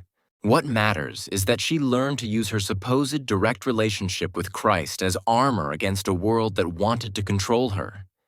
Medieval society had no good category for Marjorie. She was married, so she couldn't be a nun. She was a laywoman, so she had no official religious authority. She traveled constantly, which was suspicious for women. She preached, which was forbidden to females. She wore white clothing associated with virginity despite having borne 14 children. She should have been arrested, tried for heresy, possibly burned. Instead, she survived for decades. And she survived through letters, testimonials from clergy affirming her orthodoxy, written records of her visions, correspondence with bishops seeking approval for her unusual lifestyle. You read a letter she dictated to the Archbishop of Canterbury around 1413, requesting permission to travel on pilgrimage and to continue her religious practices. The letter is a masterpiece of strategic self-presentation. She describes her visions in vivid detail. Christ speaking to her, the Virgin Mary appearing to her, saints offering guidance. But she frames these experiences using language drawn from approved mystics like Bridget of Sweden and Catherine of Siena, demonstrating that her visions fit orthodox patterns. She emphasizes her obedience to church authority, her frequent confession, her desire to serve God within approved structures. The Archbishop could have rejected her request. Many local priests wanted her silenced, but Marjorie's letter gave him something useful. Her visions conveniently often supported church positions and condemned heresy. She claimed Christ told her that proper Catholics would triumph over Lollards, the heretical movement troubling English authorities. Her mystical experiences validated Orthodox theology. The Archbishop reading her letter saw someone who could be useful, and he granted permission. Historians still argue whether Marjorie was a genuine mystic or a con artist using religion for personal freedom. The evidence supports both interpretations simultaneously. Her visions probably felt real to her. Medieval people experienced religion differently than modern skeptics do, and the boundary between spiritual experience and psychological phenomenon was fluid. But she also clearly understood how to present those visions strategically. Which ones to emphasize in letters to which authorities, how to frame religious experience to achieve practical goals like travel permission or protection from prosecution. You discover letters written on Marjorie's behalf by various clergy she encountered during her travels. She journeyed to Jerusalem, Rome, Santiago de Compostela, and all over England. In each place, she sought out important religious figures and persuaded them to write testimonials affirming her orthodoxy and holy nature. These letters functioned like passports, allowing her to continue traveling, providing evidence she could present when local authorities questioned her. She collected them systematically, building a dossier that protected her from accusations of heresy or inappropriate behavior. One particularly interesting letter comes from Dame Julian of Norwich, a genuine mystic and anchorite who lived sealed in a cell attached to a church. Marjorie visited Julian and received counseling. While the letter isn't from Julian directly, anchorites didn't typically write such things. References to this meeting appear in testimonials others wrote for Marjorie. She name-dropped Julian, using the established mystic's reputation to validate her own claims. This was networking through correspondence, building legitimacy by association. Marjorie's use of letters as defense becomes most clear during a heresy trial in 1417. She was arrested and accused of Lollardy, the heresy that rejected church hierarchy and argued for direct access to Scripture. The charges were serious, people burned for less. But Marjorie produced a collection of letters from bishops and clergy affirming her orthodoxy. She quoted from memory passages of her dictated visions that condemned exactly the heresy she was accused of supporting. The letters became her legal defense, documentary evidence that powerful men had examined and approved her religious practice. The trial records, which function like correspondence between Marjorie and her accusers, show her rhetorical skill. When questioned about theology, she answered using scripture and church teaching. When challenged about her tears and emotional displays, she cited precedents from saints' lives. When criticized for traveling without her husband, she produced letters confirming he'd given permission and that church authorities had approved. Every accusation met with documented response. You read exchanges between Marjorie and various priests who tried to control her. Some wrote ordering her to stop preaching, to dress conventionally, to stay home. Her responses are fascinating. She never directly defied them, but she reinterpreted their instructions through her visions. Christ had commanded her to wear white, so earthly authorities couldn't counter divine orders. God had called her to travel, so remaining home would be disobedience to a higher power. She used claims of divine communication to override human authority while maintaining rhetorical obedience. Her letters also reveal her use of emotional manipulation. She wrote to various nobles and wealthy merchants requesting financial support for her travels, describing her holy mission in terms designed to make refusal seem like rejecting God's work. She promised to pray for donors and their families, implicitly suggesting that not supporting her might have spiritual consequences. Some people gave her money, others avoided her. But she kept writing letters, kept requesting support, surviving on a combination of charity and her husband's income. Marjorie's relationship with her husband John appears in correspondence and testimony. She persuaded him to take a vow of chastity with her, freeing her from marital sexual obligations. The documents recording this agreement show her negotiating. She'd pay his debts if he'd agree to celibacy. This wasn't mystical vision. This was practical bargaining documented in quasi-legal form. She used every available tool, mixing spiritual claims with economic negotiation, whatever, worked to gain autonomy. Some of her letters discuss her children, whom she largely abandoned to pursue her religious calling. She expressed guilt about this in confessions recorded by her scribe. But she also justified it through visions where Christ told her that spiritual children, those she inspired to devotion, mattered more than biological offspring. This self-justification through mystical authority allowed her to violate the maternal expectations medieval society imposed on women. The ultimate product of Marjorie's dictation was The Book of Marjorie Kempe, the first autobiography in English, dictated to scribes who wrote down her life story, including her letters and visions.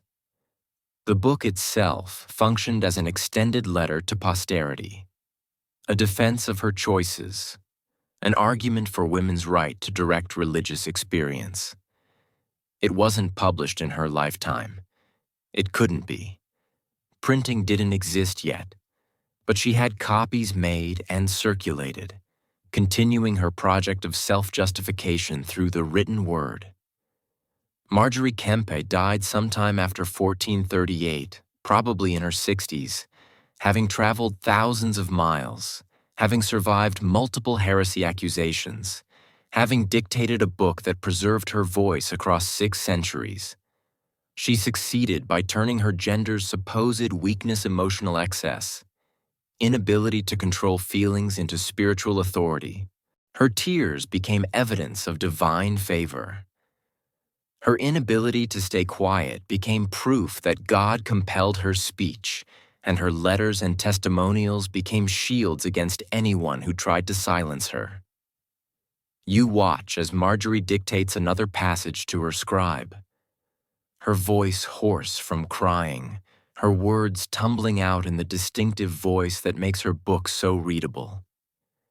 She's performing, yes, but she's also surviving, using the only tools available to a woman with no official status, no wealth, no power except the words she could persuade others to write down.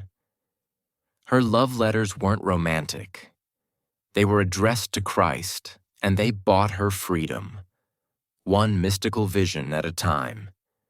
You're sitting in a great hall in Aquitaine. The year 1160, and a troubadour has just finished performing a love song so elaborate, so coated with political meaning that half the audience looks confused while the other half exchanges knowing glances. The woman who commissioned this performance, Countess Marie, daughter of Eleanor of Aquitaine, watches carefully to see who understands the real message. This isn't entertainment. This is propaganda set to music. And the love song everyone just heard is actually a political manifesto about which nobles should support which faction in an upcoming dispute. The troubadour tradition and the culture of courtly love it promoted provided medieval women with perhaps their most sophisticated tool for political communication. Troubadours were poet-musicians, mostly men, who traveled between courts performing songs about love, honor, and service. Noble women, especially powerful ones, became their patrons, commissioning specific songs with specific themes. On the surface, this was cultural patronage. In reality, it was political messaging with plausible deniability built in. You learn that the classic troubadour song involved a knight serving a lady of higher status, loving her from afar, performing deeds to prove his devotion, never expecting fulfillment. This narrative structure devoted service to an idealized superior who may never reciprocate wasn't really about romance. It was a metaphor for feudal relationships, for political loyalty, for the bonds between vassals and lords. When a noble woman commissioned songs about faithful service despite obstacles, she was making arguments about political allegiance. Marie of Champagne, Eleanor of Aquitaine's daughter, became the most famous patroness of troubadour culture. She presided over a court in Champagne where poets gathered, where elaborate love debates occurred, where the rules of courtly love were supposedly codified. But these weren't frivolous games.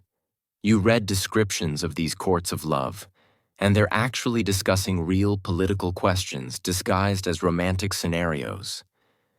When Marie's court debated whether a woman could love two men simultaneously, they were really discussing whether a noble could pledge loyalty to two different lords. A pressing political question in an era of competing allegiances. Historians still argue whether courts of love actually existed as formal institutions or were literary inventions. Evidence suggests something in between. Informal gatherings where nobles discussed politics through the safe metaphor of romance. Marie definitely patronized troubadours and poets, and those artists definitely produced work that served her political interests. Whether this happened in formal court sessions or through individual commissions matters less than the result. A cultural movement that allowed women to sponsor political messages. You discover how the commissioning process worked. A noble woman would meet privately with a troubadour, explaining what themes she wanted emphasized. She might request a song praising loyalty through hardship, a message to allies that she expected continued support despite current difficulties. Or a song about love betrayed a warning about a noble who'd switched sides. Or a song celebrating a lady's wisdom and justice, propaganda enhancing her own reputation. The troubadour would compose the piece, perform it at feasts and gatherings, and the message would spread without being attributable to the patron. The beauty of this system was its deniability. If someone objected to a song's political implications, the patron could claim she simply appreciated the artistry, that any political interpretation was the listener's imagination. The troubadour might say he composed freely, not at anyone's direction. But everyone understood how patronage worked.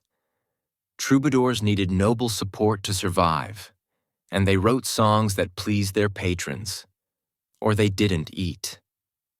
Some troubadours were noble women themselves. You meet Beatriz de Dia, Countess of Dia, who composed songs in her own voice about desire, betrayal, and service. Her songs sound personal, expressing a woman's perspective on love and longing, but they also work as political commentary. When she writes about a knight who doesn't appreciate her worth, is she discussing romance or a vassal who switched allegiance? When she describes longing for someone who remains distant, is that personal feeling or political isolation? The ambiguity is the point. You find correspondence between Marie of Champagne and various troubadours she patronized, negotiating terms of service.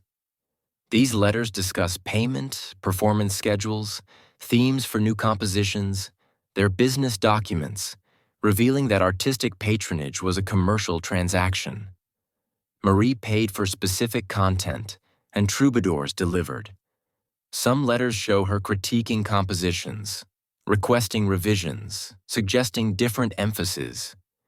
She was editing the propaganda she'd commissioned. The themes in troubadour songs directly paralleled political concerns of the era. Songs about obstacles keeping lovers apart reflected the reality of complicated allegiances preventing open alliances.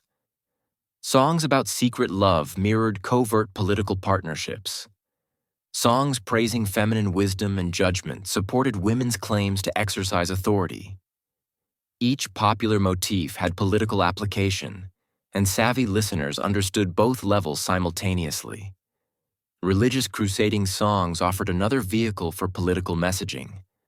When Eleanor of Aquitaine commissioned songs celebrating crusaders' devotion, she was supporting her husband Henry II's policies and also elevating her own status as wife of a crusading king.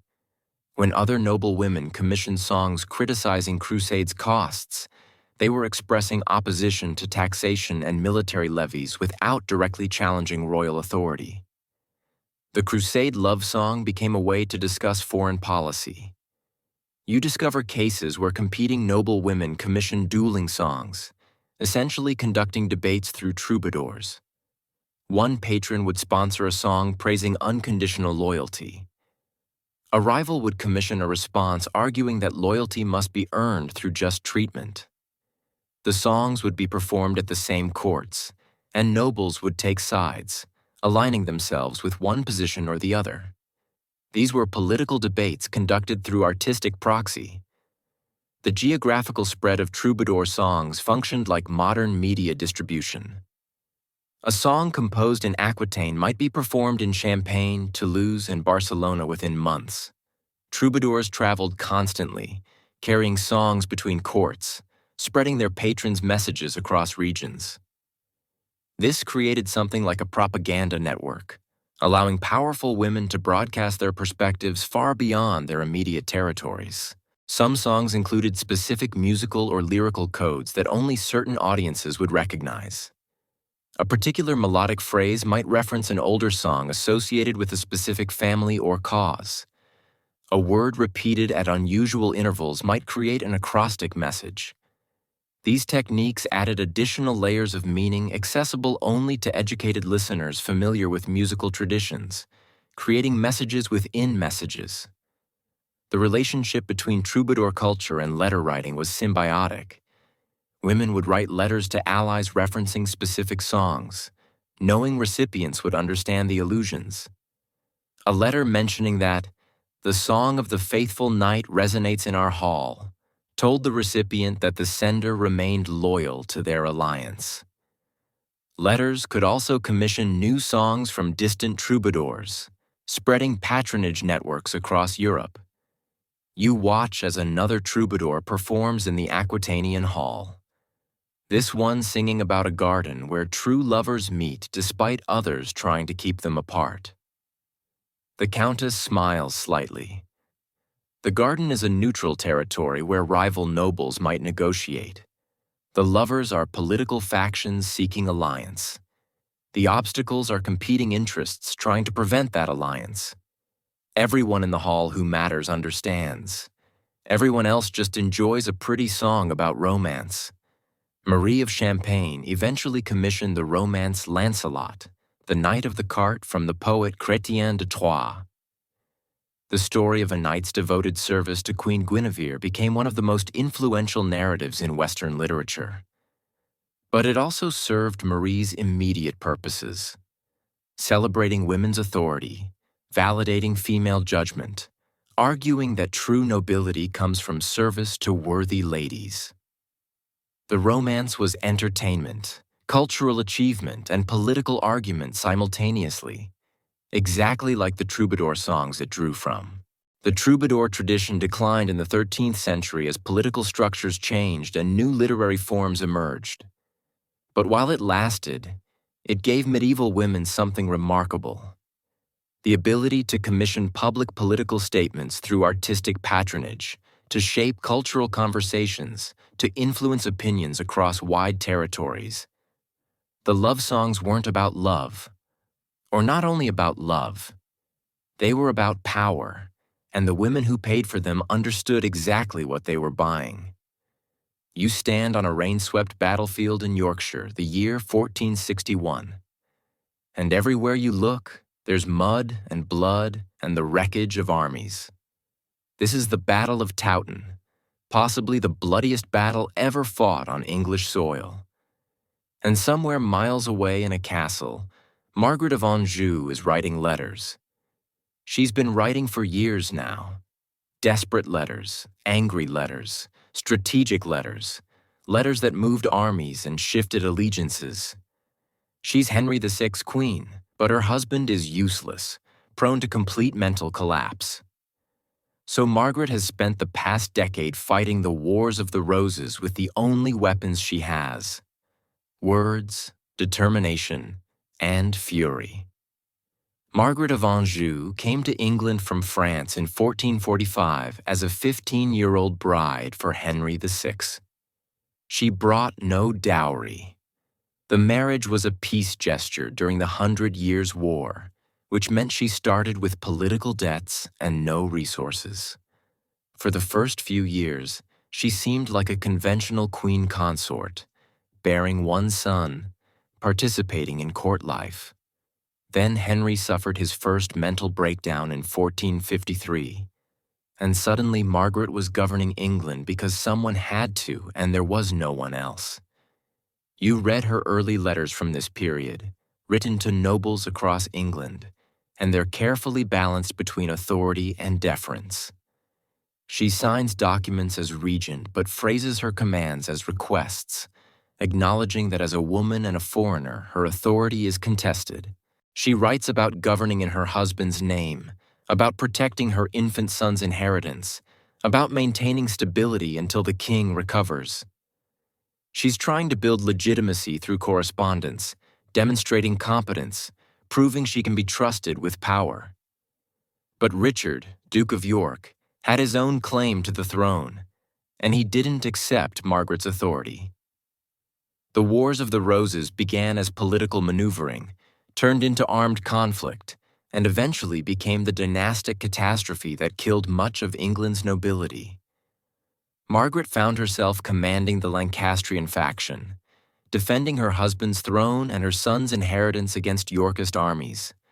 And she did this largely through letters, recruiting nobles to her cause, coordinating military movements, conducting diplomacy with France and Scotland, managing finances. Her correspondence from the 1450s shows her learning military strategy through writing.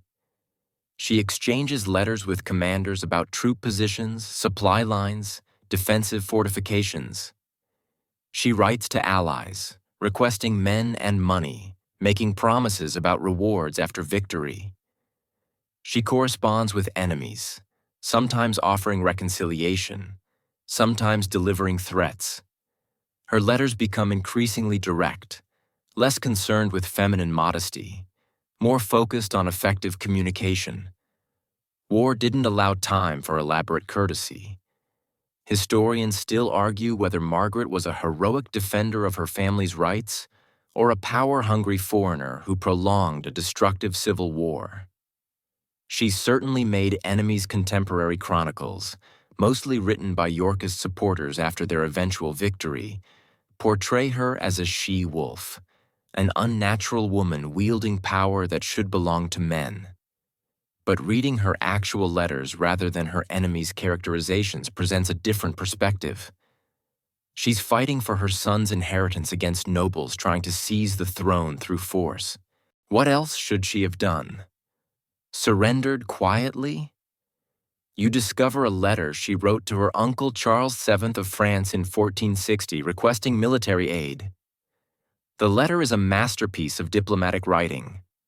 She appeals to family loyalty, reminds him of England's weakness as an opportunity for French advantage, argues that supporting her will destabilize England's ability to threaten France. She's not just asking for help. She's making the case that helping her serves French interests. The letter worked. Charles provided some support, though not as much as Margaret needed. Her letters to Scottish leaders show similar strategic thinking. Scotland and England were traditional enemies, so Margaret offered her son in marriage to a Scottish princess in exchange for military support. Her letters frame this alliance as mutually beneficial. Scotland gets influence over a future English king. Margaret gets armies to fight Yorkists. She's conducting international diplomacy through correspondence, building alliances that keep her cause viable even when English support wavers. Some of Margaret's letters focus on financial desperation. The Lancastrian treasury was depleted by constant warfare, and she constantly needed money to pay soldiers, bribe wavering nobles, purchase supplies. She wrote to loyal supporters requesting loans. She pawned royal jewels, documenting transactions in careful letters that promised eventual repayment. She negotiated with merchants, offering future tax concessions in exchange for immediate credit. These financial letters show the unglamorous reality of medieval warfare.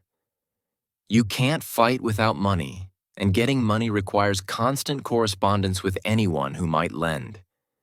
You find letters between Margaret and Henry when they were separated by military campaigns. Her tone with him is protective, almost maternal. She reports on their son's health and education, describes military situations in simplified terms, reassures him that everything will be fine.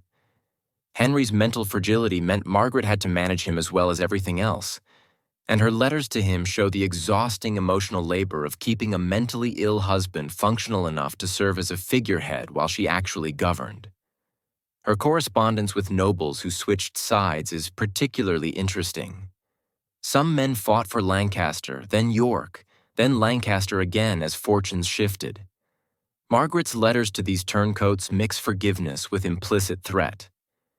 She'll accept their renewed loyalty, but she remembers their betrayal. Other letters are harsher, denouncing former allies who joined York as traitors.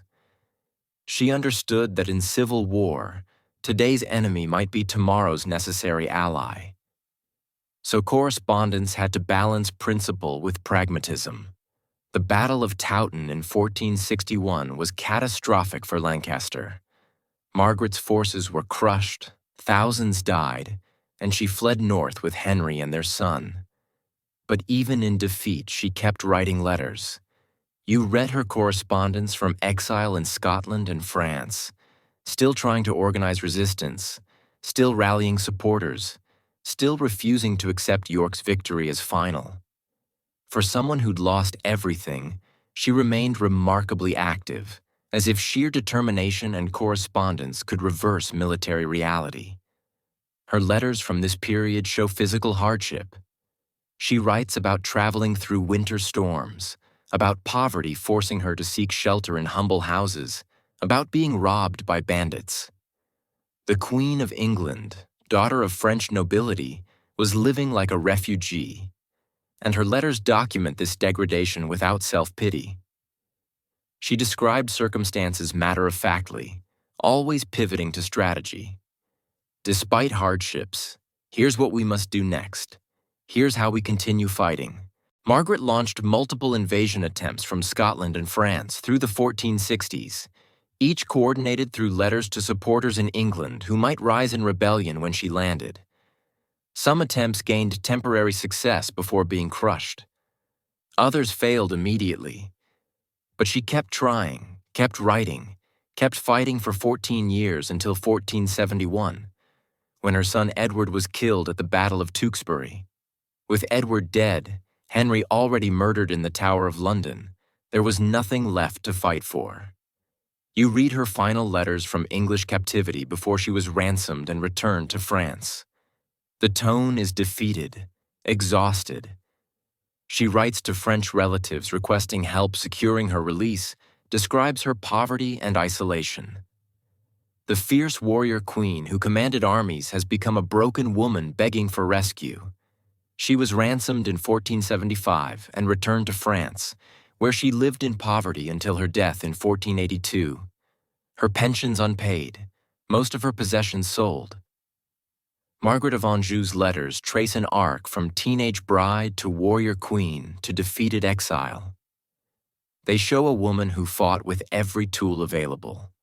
Diplomacy, alliance building, military command, all conducted primarily through correspondence because medieval warfare required communication across distances. Her enemies called her unnatural for wielding power.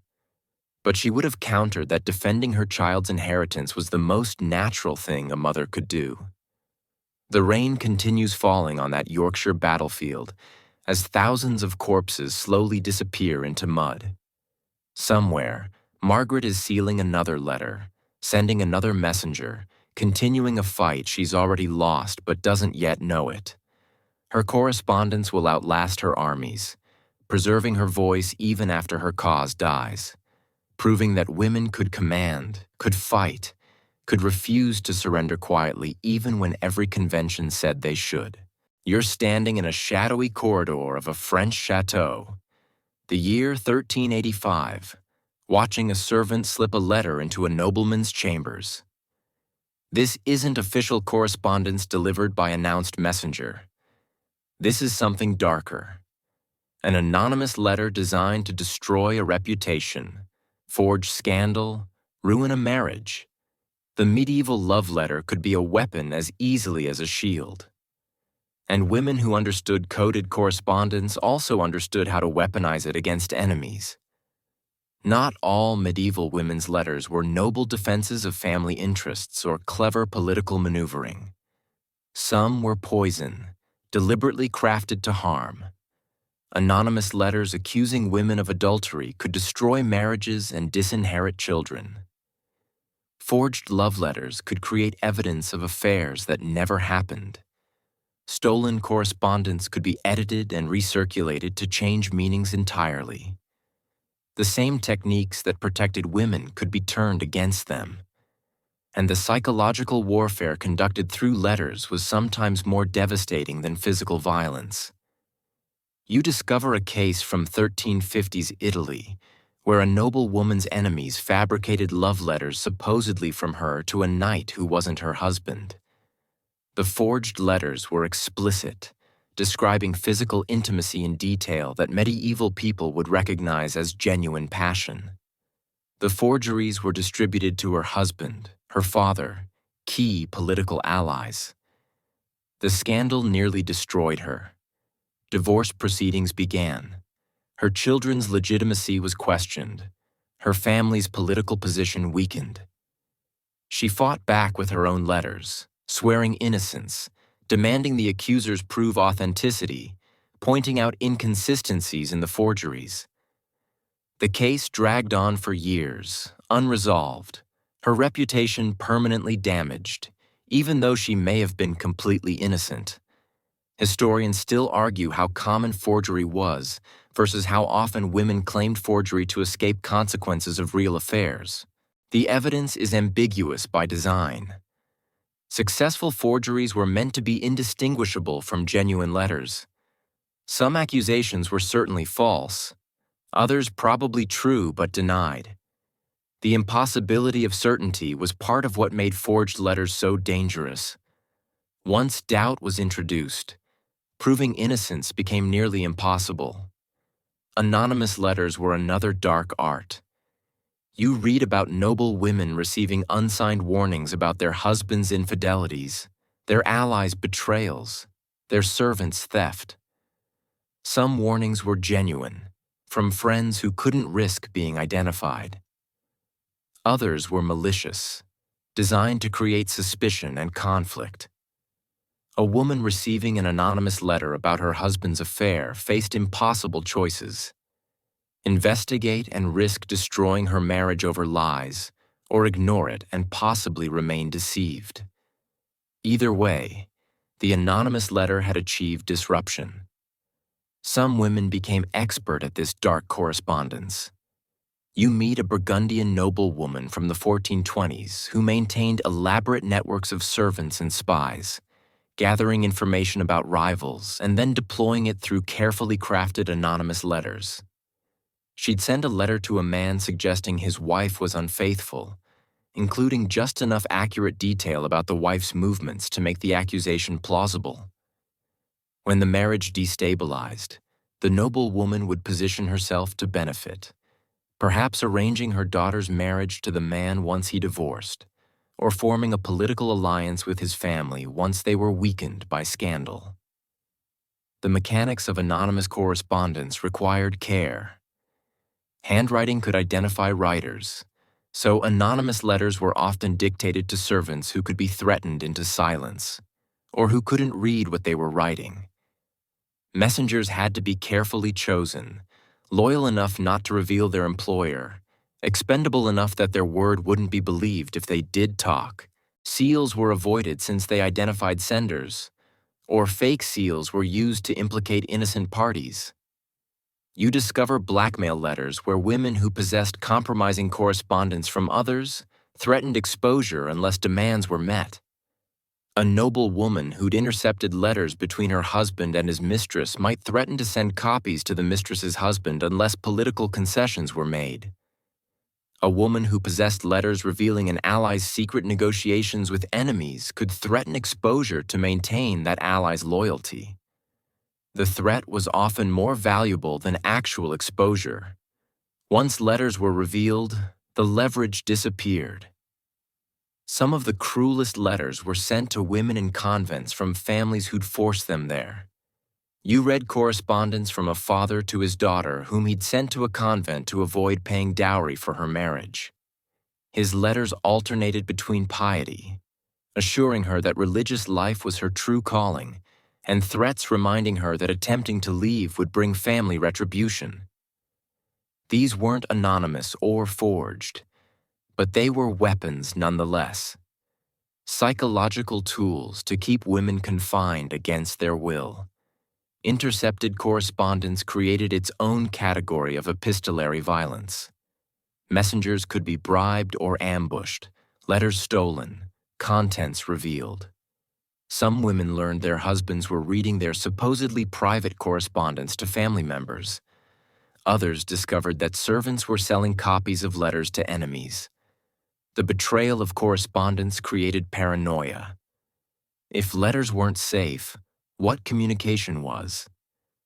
This insecurity served those in power, making women hesitant to organize resistance or coordinate with allies. You find cases where intercepted letters were real, but context was removed to change meaning. A woman's letter discussing military matters might be presented as evidence of treason when actually she was reporting information her husband had requested.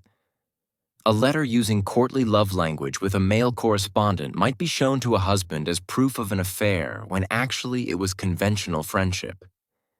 The interpretation of letters became a battleground, with enemies weaponizing ambiguity. Some women learned to protect themselves by writing in layers, creating surface meanings that were innocuous if intercepted, while hiding real messages for intended recipients. But this defensive coding created new vulnerability. If both versions were revealed together, it proved deception, even if the hidden content was innocent. The very act of encoding could be presented as evidence of a guilty conscience. Suicide letters represent perhaps the darkest category. You read about women in impossible situations, forced marriages to cruel men, political circumstances threatening their children, scandals destroying their reputations, who wrote final letters before taking their own lives. Some letters were accusations, blaming specific people for driving them to desperation. Others were pleas for family members to protect surviving children. A few were political statements, framing self-destruction as protest against injustice. These letters haunt archives, preserving final thoughts from women who saw death as preferable to continued living under medieval constraints. Not all dark correspondence was intentionally malicious. You discover letters sent with good intentions that caused disaster through misunderstanding. A mother's warning letter about her daughter's husband arrived too late, after violence had occurred. A friend's advice letter was misinterpreted, causing conflict instead of resolving it. A carefully coded message was decoded wrong, leading to military disaster. The potential for catastrophic miscommunication meant every letter carried risk, even those written with love. The legal status of letters made them particularly dangerous. In medieval courts, letters could be presented as evidence, but authentication standards were weak. A husband claiming his wife's letter proved adultery faced little burden of proof. A noble accusing another of treason based on intercepted correspondence had the advantage of written documentation. Women who excelled at correspondence created archives that could later be used against them. You watch as that anonymous letter is discovered in the nobleman's chamber. He reads it, face darkening. The letter claims his wife has been corresponding secretly with his rival, planning to betray him. Is it true? Partially true? Complete fabrication? He'll probably never know for certain, but the seed of doubt is planted. Somewhere, the letter's author, whose identity he'll never discover, has achieved her goal. A marriage is poisoned, a political alliance weakened, and nothing can be traced back to her. The dark side of medieval women's correspondence reveals that literacy and communication skills could serve any purpose, noble or cruel. The same techniques that allowed women to survive also allowed them to destroy rivals. The love letter wasn't always love. Sometimes it was war conducted in ink, concealed with wax, leaving casualties as real as any battlefield, but much harder to count. You stand in a cold room in a half-destroyed castle the year 1531, watching Catherine of Aragon compose another letter to her husband. Except he's not really her husband anymore, according to him, though she insists he still is. King Henry VIII wants to divorce her to marry Anne Boleyn and produce a male heir. Catherine refuses to cooperate, refuses to disappear quietly into a convent, refuses to admit their marriage was invalid. She has only one weapon left, her pen, and for 6 years, she'll wield it with devastating precision, writing letters that force Henry to justify himself, that rally European support to her cause, that preserve her dignity even as everything else is stripped away. Catherine of Aragon came to England in 1501 as a Spanish princess, married briefly to Henry's older brother Arthur, who died within months. After years of diplomatic uncertainty, she married Henry in 1509, and for 20 years they seemed relatively happy despite her failure to produce a surviving male heir. She had multiple pregnancies, but only one daughter, Mary, lived. By 1525, Henry was worried about succession and infatuated with Anne Boleyn. By 1527, he was seeking annulment, claiming his marriage to his brother's widow had been invalid from the start. Catherine's letters from this period show her immediate understanding of what's at stake. If the marriage is declared invalid, her daughter Mary becomes illegitimate, losing her claim to inherit the throne. Catherine herself would lose her status, her income, her position. But more than personal consequences, she seems genuinely convinced the marriage was valid and that Henry's annulment attempts were sinful. Her letters argue theology, canon law, and morality with sophistication that surprised many male contemporaries who underestimated her. You read a letter she wrote to Pope Clement VII in 1528, appealing directly to Rome to prevent the annulment. The letter is remarkable. Written in Latin, demonstrating her education, citing legal precedents and biblical passages. She doesn't plead emotionally. She argues systematically that the dispensation allowing her to marry Henry after Arthur's death was legitimate, that her first marriage was never consummated, so no barrier existed, that Henry's current arguments contradict positions he'd held for 20 years. She's lawyering in correspondence, building a legal case through letters because she can't appear in person at the papal court. Historians still argue whether Catherine was defending principle or simply protecting her daughter's inheritance. Probably both medieval people didn't separate personal interest from moral conviction the way modern analysis tries to. Catherine believed she was queen, that her marriage was valid, and that submitting to annulment would be sinful. That belief aligned perfectly with her interest in protecting Mary's legitimacy. The convergence made her an implacable opponent. Her correspondence with Henry during these years is heartbreaking. Early letters still address him as "my lord and husband," expressing love and bewilderment at his changed feelings. She writes about their years together, their daughter, the vows they took. But she also refuses his demands that she enter a convent or acknowledge the marriage's invalidity.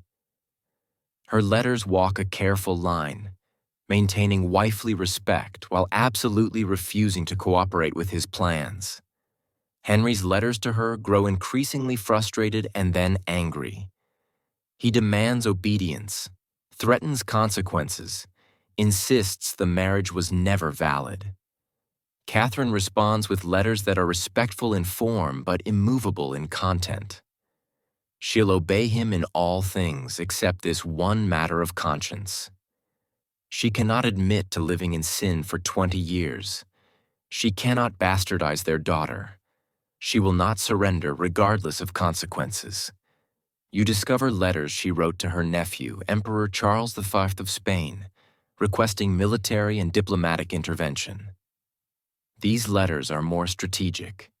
She frames Henry's annulment attempt as an insult to Spain, as an attack on Charles's family honor. She suggests that Charles's influence over the Pope could prevent the annulment, that Spanish pressure on England could force Henry to abandon the plans. She's activating international networks, using family connections to apply pressure Henry can't ignore.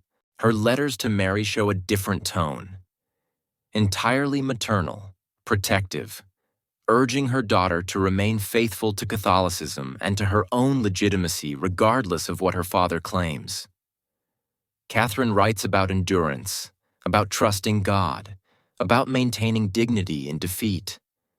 She's preparing Mary for a future where she might be declared illegitimate, but should never accept that designation.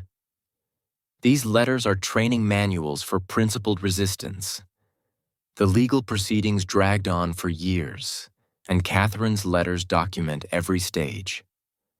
When the case was called at Blackfriars in 1529, she appeared personally one of her few opportunities for direct action rather than correspondence. She knelt before Henry, gave a speech defending their marriage, then walked out and refused to return, declaring that as a foreign princess, she wouldn't receive justice in English courts. Afterwards, she returned to letters as her primary tool, appealing to Rome, corresponding with supporters, maintaining her position. By 1531, Henry had moved to separate Catherine from court, isolating her in various castles far from London. Her letters from these years show increasing desperation mixed with unbroken will. She writes about poor health, inadequate provisions, separation from her daughter, all hardships designed to break her resistance. But every letter ends the same way. She remains Henry's wife. She will not accept annulment. She trusts in God's justice. You read letters where she's reduced to begging for basic necessities: warmer clothing, better food, medical care. Henry deliberately kept her in discomfort, hoping deprivation would force submission. She complained in letters, but never surrendered. Some letters discussed financial problems. Henry stopped her income, and she struggled to pay servants. Yet she maintained a small household, preserved royal dignity despite poverty, continued writing letters asserting her status. Her correspondence network was impressive considering her isolation. She managed to send letters to Rome, to Spain, to supporters in England despite Henry's attempts to control her communication. Some letters were smuggled out by loyal servants. Others were carried by her Spanish confessor who had diplomatic immunity. She used every available channel, working around restrictions through ingenuity and determination. In 1533, Henry married Anne Boleyn regardless of papal approval, and English courts declared Catherine's marriage invalid. She was now officially Princess Dowager, widow of Prince Arthur, not queen. Her letters from this period refuse the new title. She signs every letter Catherine the Queen until her death. She wouldn't accept the downgrade, wouldn't cooperate with the fiction that she'd never been queen. Her signature became an act of resistance. Letters between Catherine and Mary were intercepted and sometimes prevented entirely. Henry feared they were coordinating resistance. The times Catherine couldn't write to her daughter are marked by anxious letters to others requesting news of Mary, begging that messages be conveyed. The separation tormented her more than her own suffering, and her letters document that maternal anguish alongside political determination. Catherine's final letters, written in late 1535 and early January 1536 as she was dying, maintain her position to the end. She writes to Henry addressing him as husband, forgives him for wrongs done to her, requests that he care for Mary, and signs as his wife. The letter is simultaneously conciliatory and defiant. Forgiving him implies he wronged her, which contradicts his position. Even dying, she wouldn't grant him the validation he wanted. She died January 7th, 1536, probably of cancer, though some suspected poison. Her final letter to Henry, delivered after her death, was both love letter and political document.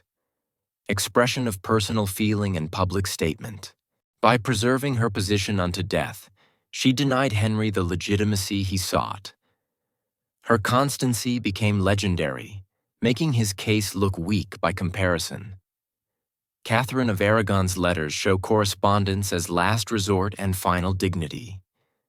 When every other power was stripped away, when she was isolated and impoverished, when everyone advised submission, she still had her pen and her will. She couldn't prevent Henry's remarriage or protect her daughter from being declared illegitimate. But she could refuse to cooperate, could maintain truth as she understood it, could leave behind letters that testified to her resistance. 6 centuries later, her signature, Catherine the Queen, still asserts what Henry spent years trying to erase. You're holding a piece of parchment, feeling its rough texture, watching candlelight flicker across careful script. This is 1250, somewhere in France, and you're examining the physical reality of medieval correspondence. Not the content now, but the objects themselves. A letter wasn't just words. It was a material artifact, expensive to produce, carefully sealed, carried by humans across dangerous distances. Understanding how medieval women's letters actually worked as physical objects reveals why correspondence mattered so much and why it remained risky no matter how carefully coded. The parchment itself represented significant expense, made from animal skins, usually sheep, goat, or calf. Each sheet required slaughtering an animal, removing hair and flesh, stretching and scraping the skin, treating it with lime, drying it carefully. A single letter might cost what a peasant earned in a week. Vellum, the finest parchment made from calfskin, cost even more. This expense meant that letter writing was inherently an elite activity. Peasant women might send oral messages, but they couldn't afford written correspondence. You watch a scribe prepare to write. First, the parchment must be ruled with faint lines to keep writing straight done by scoring with a stylus or drawing with lead point. Ink must be mixed from ingredients like oak galls, iron salts, and gum arabic. The mixture had to have the right consistency. Too thin and it would bleed through parchment. Too thick and it wouldn't flow from the quill. Getting ink wrong could ruin expensive parchment and waste hours of work. The quills came from bird feathers, usually goose or swan, and required careful preparation. You watch as a scribe cuts the feather at an angle, creates a slit for ink flow, shapes the point. Quills dulled quickly and needed constant recutting. A long letter might require multiple quills. Some wealthy women kept servants whose entire job was preparing writing materials, mixing ink, cutting quills, ruling parchment. For women without such resources, writing a letter required significant time investment before a single word was written. Historians still argue about literacy rates among medieval women. Most estimates suggest that in the 13th century, perhaps 5 to 10% of noble women could read, and even fewer could write. By the 15th century, literacy was more common among aristocracy and wealthy merchant classes, but most women remained illiterate. This meant many women's letters were actually dictated to scribes, sometimes clergy, sometimes educated servants, sometimes professional letter writers. The act of dictation created privacy concerns. Scribes knew secrets, and ensuring their discretion required trust or threats. You discover that handwriting itself conveyed information. Medieval scripts varied by region, time period, and purpose. Formal book hands looked different from cursive scripts used for correspondence. A woman might employ different scripts for different recipients.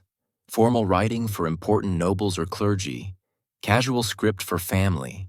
Some women deliberately varied handwriting to make letters harder to authenticate if intercepted. Others developed distinctive hands that functioned like signatures, making forgery more difficult. Sealing the letter was crucial and complex. You watch as waxes melted, usually red for important correspondence, though other colors existed. The writer drips hot wax onto the folded parchment where edges meet, then quickly presses a seal into the cooling wax before it hardens. The seal might be a signet ring worn on the finger or a larger matrix kept in a locked box. The impression left in wax authenticated the letter. This proved who sent it theoretically. But seals could be forged, broken, and reapplied, or impressed while the legitimate owner was distracted or coerced. Some women kept their seals under careful guard, understanding that control of the seal meant control of their official correspondence. You find cases where women fleeing dangerous situations took their seals with them, sometimes leaving everything else behind. The seal was identity, authority, voice. The folded and sealed letter now needed delivery, which created its own challenges. Professional messengers existed for regular routes between major cities, but personal correspondence often relied on servants, trusted acquaintances, traveling clergy, or merchants making journeys. Anyway, these messengers might be illiterate, carrying letters without knowing their content. Others could read and might be tempted to peek at valuable intelligence or be bribed to reveal or tamper with letters they carried. You follow a messenger leaving a castle with a letter. He faces immediate dangers: robbery by bandits who might steal the letter, hoping it's valuable; capture by enemies who want to intercept correspondence; delays from weather that could make time-sensitive information useless; death from disease or accident that would lose the letter entirely. Medieval correspondence moved at roughly walking speed, maybe 20 to 30 miles per day on good roads in fair weather. A letter from London to Rome might take 3 weeks if everything went perfectly, months if problems arose.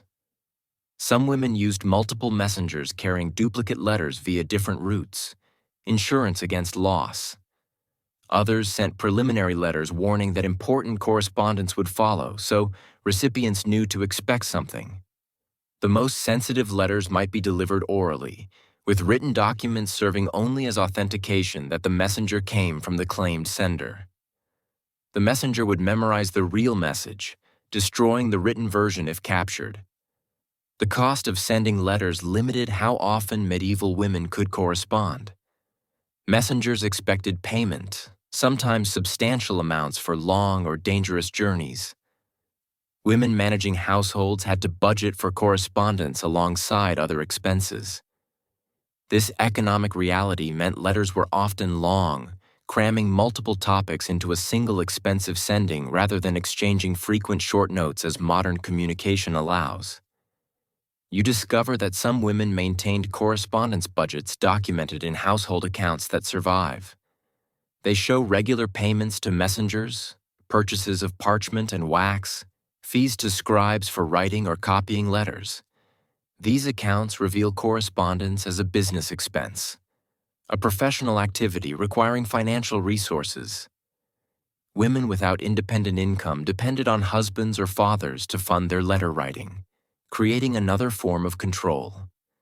Restricting access to writing materials or refusing to pay messengers could effectively silence women. Storage and record-keeping presented challenges. Some households maintained letter archives, organizing correspondence by date or correspondent. These archives proved valuable for legal disputes producing letters as evidence required having kept them systematically. But storage also created vulnerability. If enemies raided your home, your archived letters could provide intelligence or evidence against you. Some women destroyed correspondence after reading, maintaining security at the cost of losing records. The physical vulnerability of parchment meant letters decayed over time unless carefully preserved. Water damage, fire, insects, rodents, all could destroy documents. Most medieval correspondence didn't survive, which means the letters historians study represent a tiny fraction of what was written. The survival bias is significant. Letters preserved in institutional archives or important collections survived better than personal correspondence discarded or lost. You examine a letter held up to light and notice tiny holes, not damage, but deliberate piercings. Some correspondents used pinpricks to mark significant words, creating patterns visible only when held to light at the correct angle. Others wrote with lemon juice or other substances between lines of visible text, creating invisible messages readable only when heated. These techniques added another layer to coded correspondence. Though they were difficult and time-consuming, the literacy required to read letters was different from the literacy required to write them. Some women could read but not write, relying on dictation for outgoing correspondence while reading incoming letters themselves. Others could do neither and required servants or clergy to read letters aloud. This created privacy problems. How much did you trust the person reading your supposedly personal correspondence? You watch as a woman receives a letter. She examines the seal first. Is it intact? If broken, someone has read this before it reached her. Is the impression correct? If wrong, this might be forgery. She feels the parchment quality. She opens it carefully, preserving the seal in case she needs to prove authentication later. She reads, perhaps with a servant nearby holding a candle for better light. After reading, she must decide, keep this for records, destroy it for security, or send a reply immediately while the messenger waits. The mechanics of medieval messaging shaped what could be communicated. The expense, risk, and time involved meant letters carried weight. You didn't write casually about trivial matters. Every letter represented significant investment and risk. This gave correspondence gravitas. When a medieval woman wrote a letter, both sender and recipient understood the seriousness of communication requiring such effort. The physical reality of letters meant they were objects as much as texts. They could be treasured, displayed, used as talismans. Some women kept letters from deceased loved ones, the parchment becoming a relic of the relationship. Others wore sealed letters as jewelry or amulets, the unread contents mattering less than the object's origin. The materiality of medieval correspondence created emotional attachment modern digital communication rarely achieves. You stand in a library vault, the present day, wearing archival gloves as you carefully turn pages of a medieval manuscript. These are letters hundreds of years old, fragile, fading. You're reading words written by women whose names most people have never heard, whose lives are reduced to these surviving fragments of parchment. The ink has browned, the parchment has yellowed, but the voices remain, speaking across centuries about love and power, survival and resistance, hope and desperation. The legacy of medieval women's love letters isn't simple or comfortable. These documents reveal both courage and cruelty, brilliant strategy and desperate expedience, genuine affection and cynical manipulation. The women who wrote them weren't heroines or villains, but humans navigating impossible circumstances with the limited tools available. They used correspondence to claim power in a world designed to deny them agency, to speak when they were supposed to remain silent, to act when they were supposed to submit passively. You think about Eleanor of Aquitaine, whose letters helped govern 2 kingdoms and launch rebellions. Do you remember how she wrote from prison, maintaining political networks even when physically constrained? Her correspondence proved that walls couldn't completely contain a woman with literacy, connections, and unbreakable will. She demonstrated that letters could be instruments of governance as effective as armies, that influence could flow through ink as powerfully as through official decrees. The convent networks remain astonishing. Religious women supposedly withdrawn from worldly concerns, actually operating medieval Europe's most reliable communication infrastructure. Those nuns carrying letters between noble houses, those abbesses maintaining correspondence with popes and queens. They created something remarkable. They show that institutions designed to control women could be repurposed, that spaces meant for containment could become hubs of connection and power.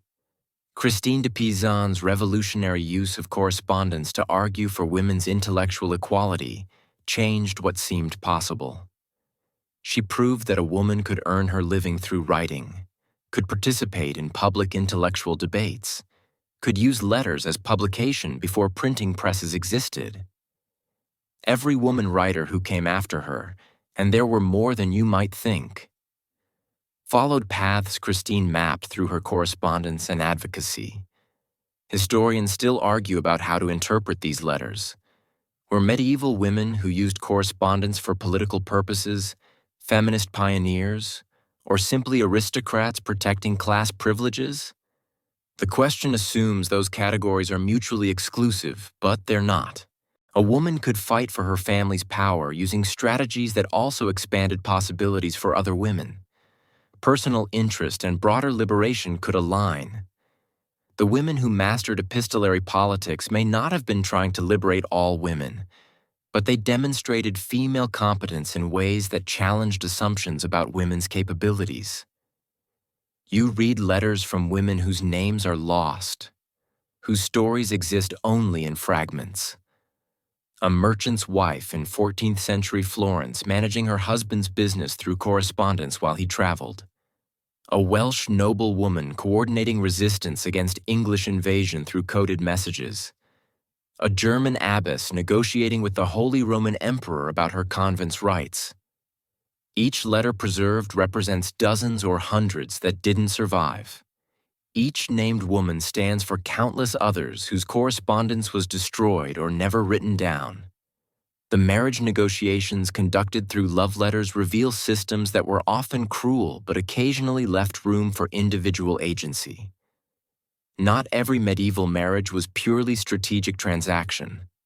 Some couples developed genuine affection through correspondence before meeting, found common ground in letters that made arranged unions more bearable.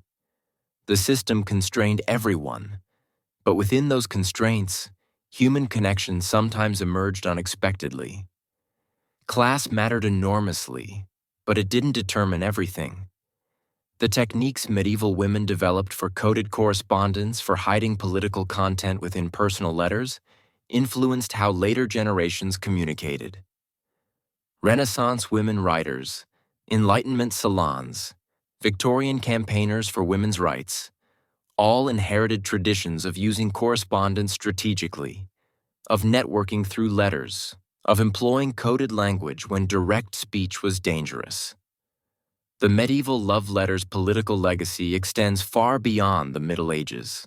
Modern readers sometimes romanticize medieval correspondence, imagining it as more authentic or meaningful than digital communication. But medieval letters were often as calculated and strategic as any modern email, written with awareness of multiple audiences, carefully crafted to achieve specific effects. The medium was different, but human nature. The mix of genuine feeling and strategic calculation remained constant. You turn to a letter from a woman whose name you can barely pronounce, written in a language you struggle to read even with translation. She writes to her daughter offering advice about managing a difficult marriage, about protecting herself and her children, about enduring with dignity what cannot be changed. The specific circumstances are medieval, but the emotion transcends time. A mother trying to prepare her daughter for a harsh world, trying to give her tools for survival. This perhaps is the deepest legacy of medieval women's love letters. They preserve human voices across time, show women loving and fighting and suffering and strategizing and enduring. They prove that women in seemingly powerless positions found ways to act, to matter, to influence outcomes. The letters don't tell a simple story of oppression or liberation, but something more complex. Constrained agency, limited power wielded skillfully, survival through adaptation and resistance. The archive preserves fragments. Most medieval correspondence is lost, forever destroyed deliberately, lost accidentally, decayed over centuries. What survives is a fraction of what existed. Yet even these fragments reveal worlds. In the careful script of a 15th century noblewoman reporting on a siege, in the desperate plea of an imprisoned queen, in the coded warnings of nuns carrying intelligence, in the furious defiance of a woman refusing annulment, in all these voices, you hear women refusing to be silenced, using the only tools available to them, writing their way into history one letter at a time. You carefully close the manuscript, return it to the archival box where it will be stored in climate-controlled darkness. The letters sleep again, waiting for the next researcher who will try to decode their meanings, understand their contexts, hear their voices. The medieval women who wrote them are dead 600 years, but their words remain, sealed in wax and preserved in ink, still speaking to anyone willing to listen. The story drifts now, settling softly like dust motes in afternoon light. You're drifting too, letting go of queens and battles and desperate correspondences. The letters blur together, becoming simply voices murmuring across time. Women speaking, always speaking, refusing silence even when the world demanded it. The ink fades, but their determination endures, preserved in archives and memories and stories told on quiet nights when sleep comes slowly. Imagine those medieval chambers one last time. The candles burning low, quills scratching parchment, seals pressed into warm wax, women writing into darkness, sending words out into uncertain futures, hoping someone would understand, someone would care, someone would remember. You're remembering now, and that's enough. That's everything they could have hoped for across the centuries, separating their world from yours. The story is told, the letters are written, the ink is dry. Now there's only rest, and the knowledge that history preserves more than we imagine, that the supposedly powerless often wielded unexpected influence, that a letter could change kingdoms and a woman with a pen could reshape the world. The medieval night settles around you, peaceful and complete. All stories told, all letters sealed and sent into the darkness that will eventually become dawn.